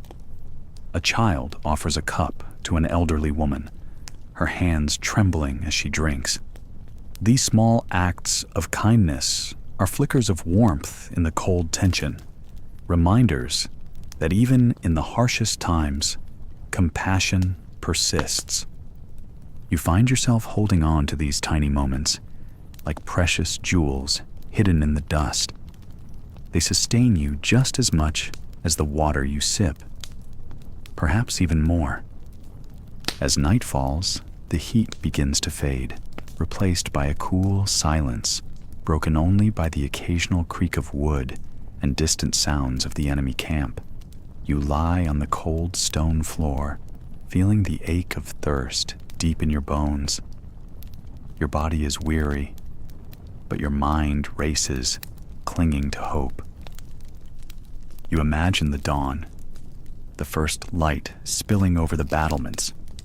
You dream of rain, fresh and steady, washing away the dust and the fear. You imagine the gates opening, the siege ending, and the long journey home beginning. But for now, you wait, waiting with dry lips and a steady heart, surviving the slow, unyielding drought inside the castle walls. The days have been long, heavy with the weight of waiting. But tonight, the silence feels different, thicker, charged. You stand pressed against the cold stone wall of the battlement, the rough surface biting through your thin gloves, listening. It is late. The sun has long disappeared beyond the horizon, leaving only the faint, flickering glow of torches far below. Somewhere, a dog barks, a sound swallowed immediately by the restless night. Your heart pounds, echoing against the stone like a war drum. Tonight, the enemy intends to break through. The siege engines, which have battered the walls for weeks on end, are quiet now, but you know the calm before the storm. You can hear the soft scrape of wooden wheels, the heavy thuds as ladders are hoisted and moved into place. Somewhere beyond the curtain wall, soldiers clad in leather and iron armor shift nervously, their breath misting in the cold night air. They carry torches and pikes, ready to swarm the broken stone and spill inside.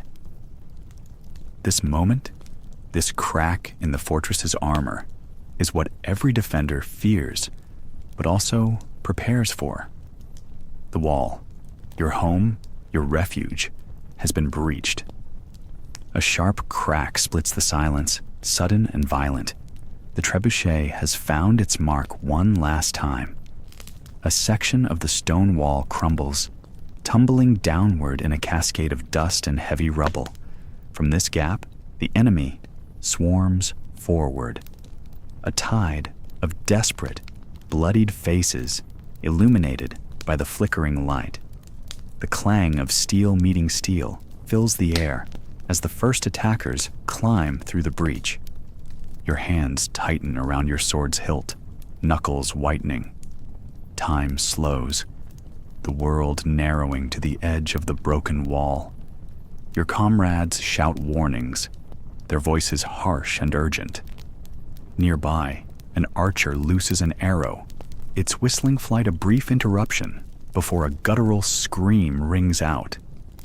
The arrow finds a target, but more attackers pour in, like ants invading a broken anthill. You sprint forward to meet them, the rough stone beneath your boots slick with dust and the remnants of old mortar.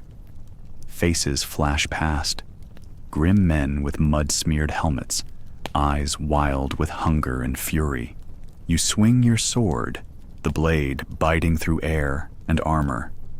There's a sickening thud as your weapon connects with a shoulder, a grunt as the enemy stumbles back. But there is no time to celebrate. Another man leaps at you, dagger drawn, forcing you to parry desperately. The clash is chaotic, a brutal dance of steel and sweat. The smell of blood is thick in the air, mixing with the dust and smoke.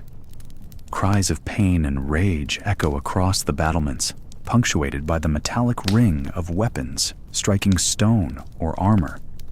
Nearby, a comrade falls, collapsing with a pained gasp. You glance down to see the red bloom spreading across his chest, the life draining from his eyes. There's no time to mourn. The fight must go on. You push forward, edging deeper into the breach. Each step is a battle for survival. Around you, the castle's defenders rally desperately, grabbing whatever weapons they can, swords, axes, even heavy wooden staffs, and throw themselves into the fray.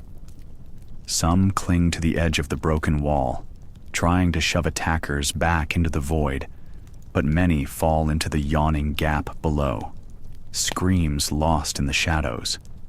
The enemy fights with the desperation of men who know the stakes are their lives or death. You see faces twisted by fear and fury, bodies bruised and bleeding. They press forward, but you and your fellow defenders form a human wall, a bulwark of grim determination and steel. Every inch gained by the enemy is met with furious resistance.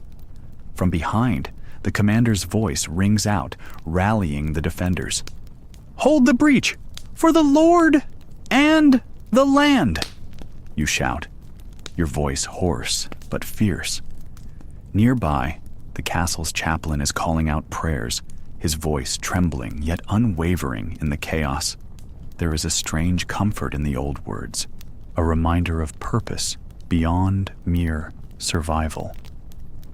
Suddenly, a cry shatters the tumult. A fire breaks out near the breach. Bright orange flames licking at the timber supports, smoke curling upward in thick, choking plumes. You cough, the acrid smell stinging your throat and eyes. The fire is a cruel trick, a distraction to pull defenders away from the main fight. You grip your sword tighter, knowing that every moment lost could mean the castle falls. You see men throwing boiling pitch and heavy stones down onto the attackers, a desperate measure to slow their advance. The pitch splashes over armor and skin alike, the screams of those caught in the burning liquid piercing through the roar of battle. The castle's walls may be cracked, but they still hold, bolstered by the courage of those willing to die defending them. Minutes stretch like hours as the battle rages on. Your arms ache, your breath comes in ragged gasps. The cold night air is heavy with the sounds of war, clashing steel, shouted orders, cries of pain and defiance. You find yourself locked in combat with a particularly fierce opponent, their eyes burning with rage as their blade meets yours again and again. There is no room for mercy here. Then, a sudden shift. A horn sounds from the inner courtyard. Reinforcements. Relief surges through you like wildfire. Fresh soldiers pour through the castle gates, joining the desperate fight at the breach. The tide begins to turn. With renewed strength, the defenders push back, driving the attackers into the gap in the wall.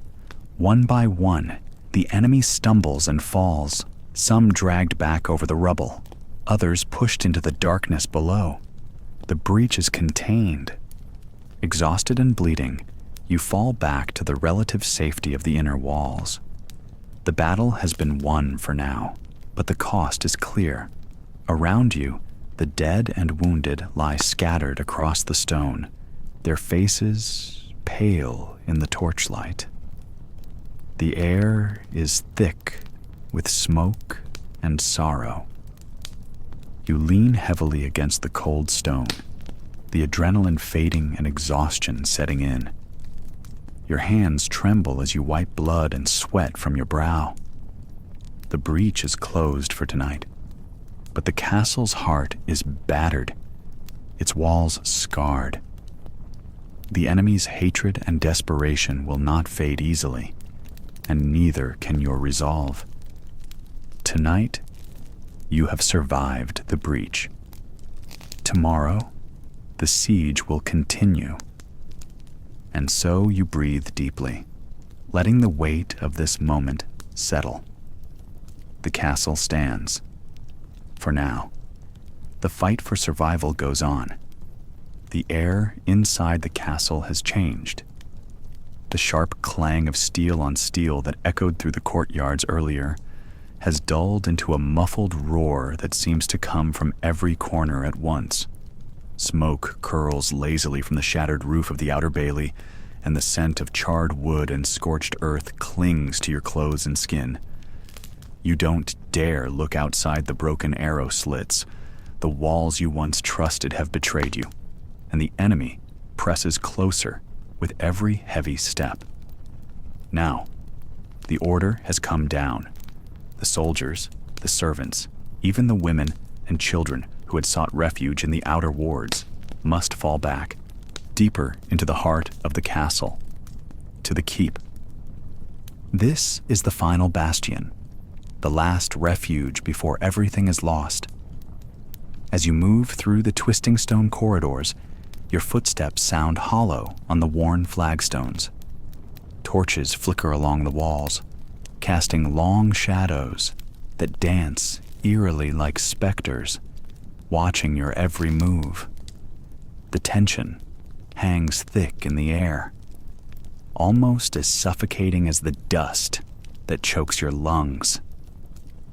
Somewhere ahead, a door slams shut behind you, the final barrier between safety and the chaos outside. The keep is a fortress within a fortress, built thick and tall to withstand siege engines and battering rams. Its walls, often 12 feet thick, loom around you like the ribs of some great, ancient beast. Here, your fate feels suspended, caught between the fragile hope of survival and the grim certainty that soon this stone heart will be breached. The sounds outside are maddeningly close now. You hear the shout of soldiers, the crash of wood splintering, the scream of a man. Whether friend or foe, you cannot tell. Your companions move quietly, faces pale and set with exhaustion. The clatter of armor, the soft weeping of children tucked against their mothers, the hurried prayers whispered in Latin or the local tongue, all blend into a grim chorus that fills the dim halls. Inside the keep, life is stripped down to the bare essentials. The grand halls where feasts once echoed with laughter are now shadowed and silent, repurposed for defense and survival. Tables are pushed aside to make room for stretchers, crude beds, and piles of weapons. The great hearth is banked low. There's little fuel left, and every ember is precious. You find yourself in a cramped chamber that once served as the Lord's private chamber.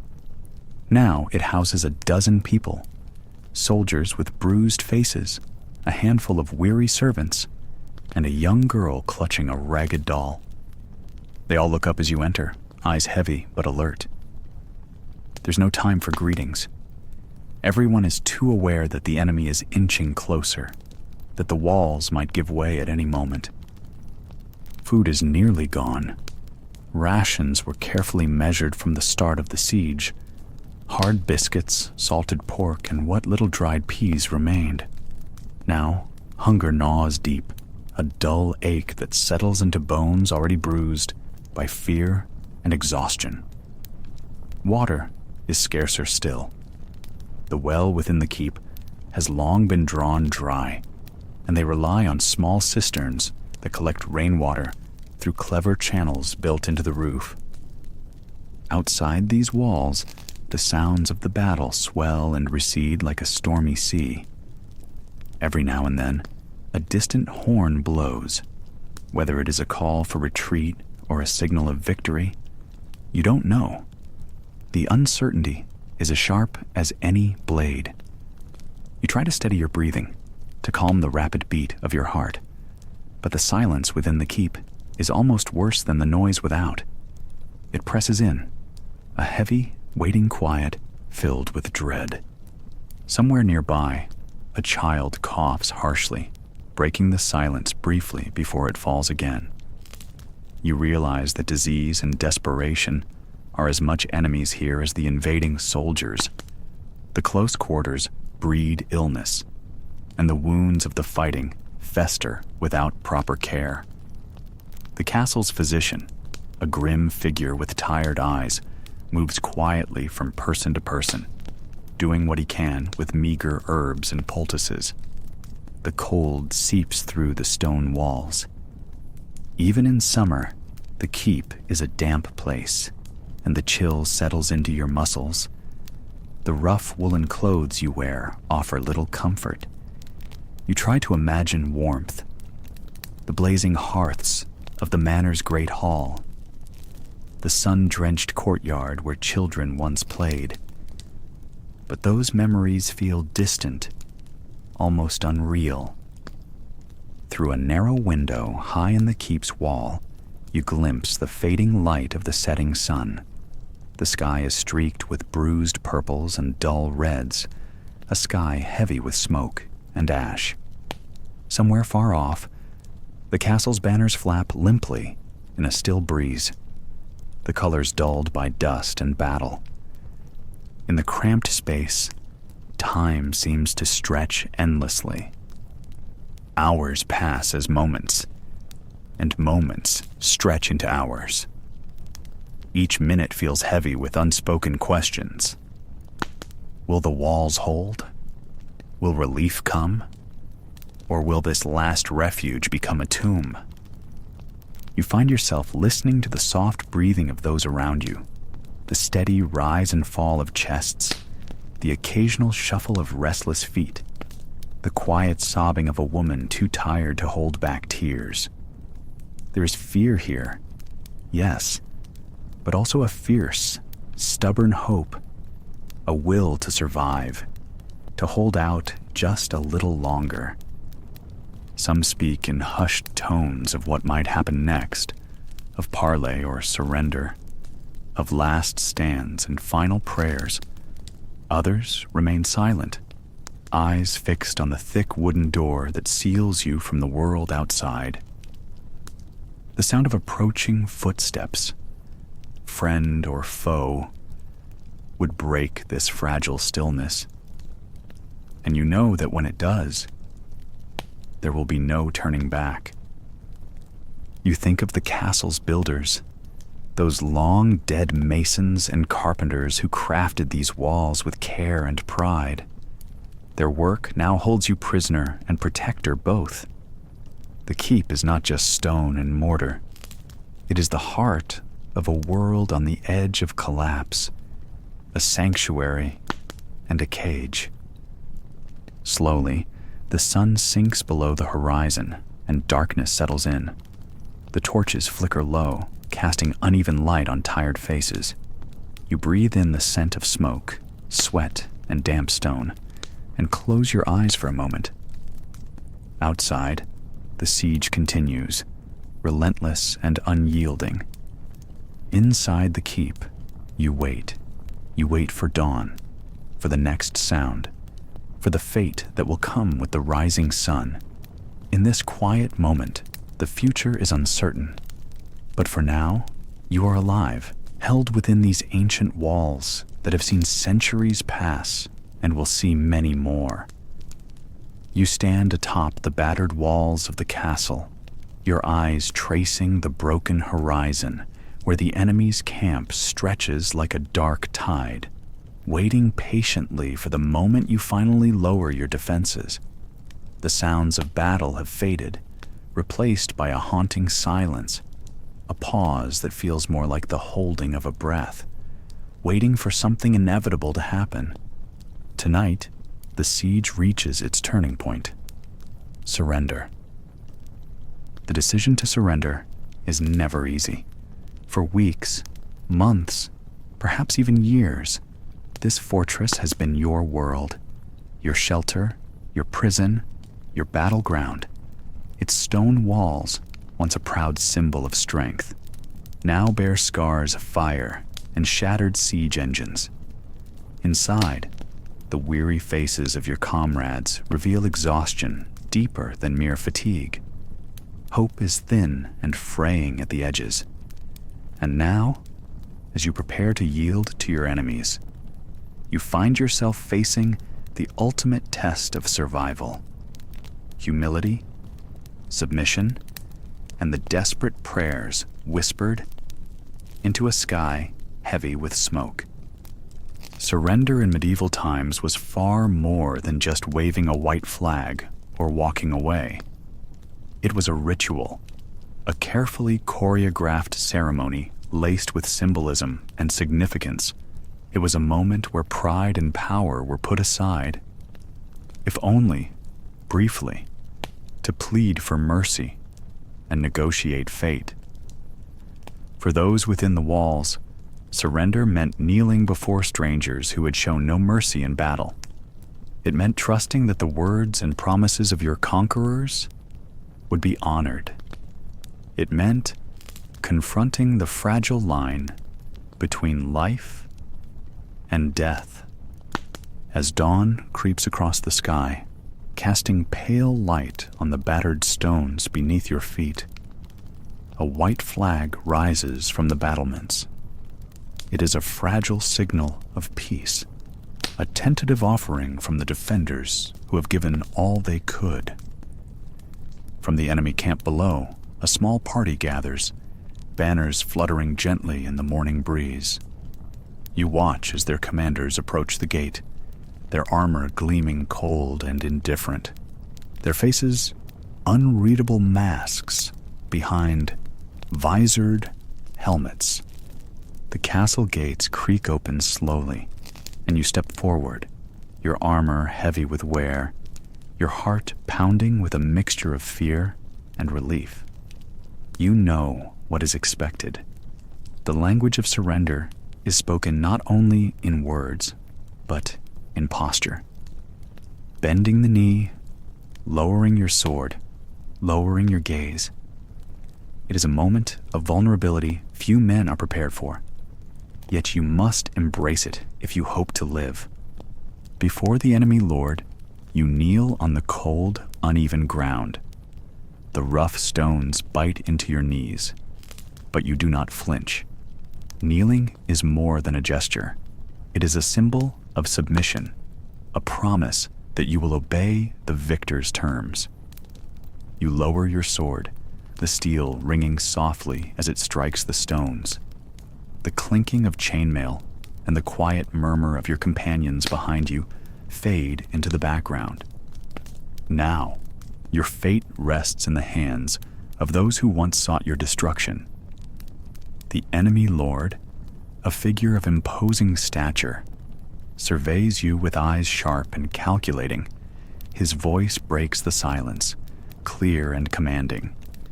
He speaks of terms, conditions for your survival, the treatment of your people, the handing over of weapons, the pledge of loyalty. Each word weighs heavily in the cool morning air. These are not just commands. They are the framework upon which your new reality will be built. To surrender meant negotiating survival. It could mean exile, imprisonment, or worse. Sometimes it meant servitude or paying heavy ransoms. But it also meant sparing the bloodshed of a final assault, protecting the lives of your people from slaughter or enslavement. You listen carefully, weighing each condition, knowing that the strength of your words now matters as much as the strength of your sword once did. Behind the scenes, your fellow defenders bow their heads in quiet prayer. The castle chapel, once filled with hopeful hymns and holy light, now echoes with soft pleas for mercy and protection. The priest moves among the wounded and weary, whispering blessings, the gentle rustle of his robes a soft contrast to the harsh world outside. You feel a moment of calm amid the chaos, a spiritual thread connecting you to something larger, a hope that your surrender is not the end, but a painful passage toward a new beginning. Outside the castle walls, the enemy soldiers stand ready, silent watchers who have seen the worst of war and the fragile grace of surrender. Their weapons remain sheathed, but their gazes never waver. Some watch with suspicion, others with a grudging respect. They know that behind this act of submission lies not just defeat, but the survival instinct that binds all men, victors, and vanquished alike. As the terms are agreed upon, a feeling of surreal quiet descends. The castle breathes differently now, its wounds still fresh, but its people spared from the fury of a final storm. You rise slowly, hands still empty, and step back inside the gates, now opened not in defiance, but in acceptance. The walls, once your fortress, feel more like a cage, one that you must now inhabit under new rules. The days that follow surrender are filled with uncertainty. Trust must be rebuilt, old loyalties re-examined. The enemy lord's promises are tested, and the fragile peace can be as dangerous as the fiercest battle. Yet in this moment, as the sun climbs higher, you find yourself grateful for survival, for the chance to see another day. So, as you settle back into the quiet routines of castle life, cleaning weapons, tending wounds, sharing silent glances with comrades who survived, you carry with you the memory of surrender. Not as a mark of shame, but as a testament to resilience and the complex dance of power, mercy, and survival that defined the medieval world. Thanks for listening. If you're already asleep, great. We've successfully lulled you to sleep. And if you're still awake, well, that's impressive. If you genuinely enjoy these boring stories about history, feel free to subscribe to our channel whenever you're in the mood. Sleep well, and good night.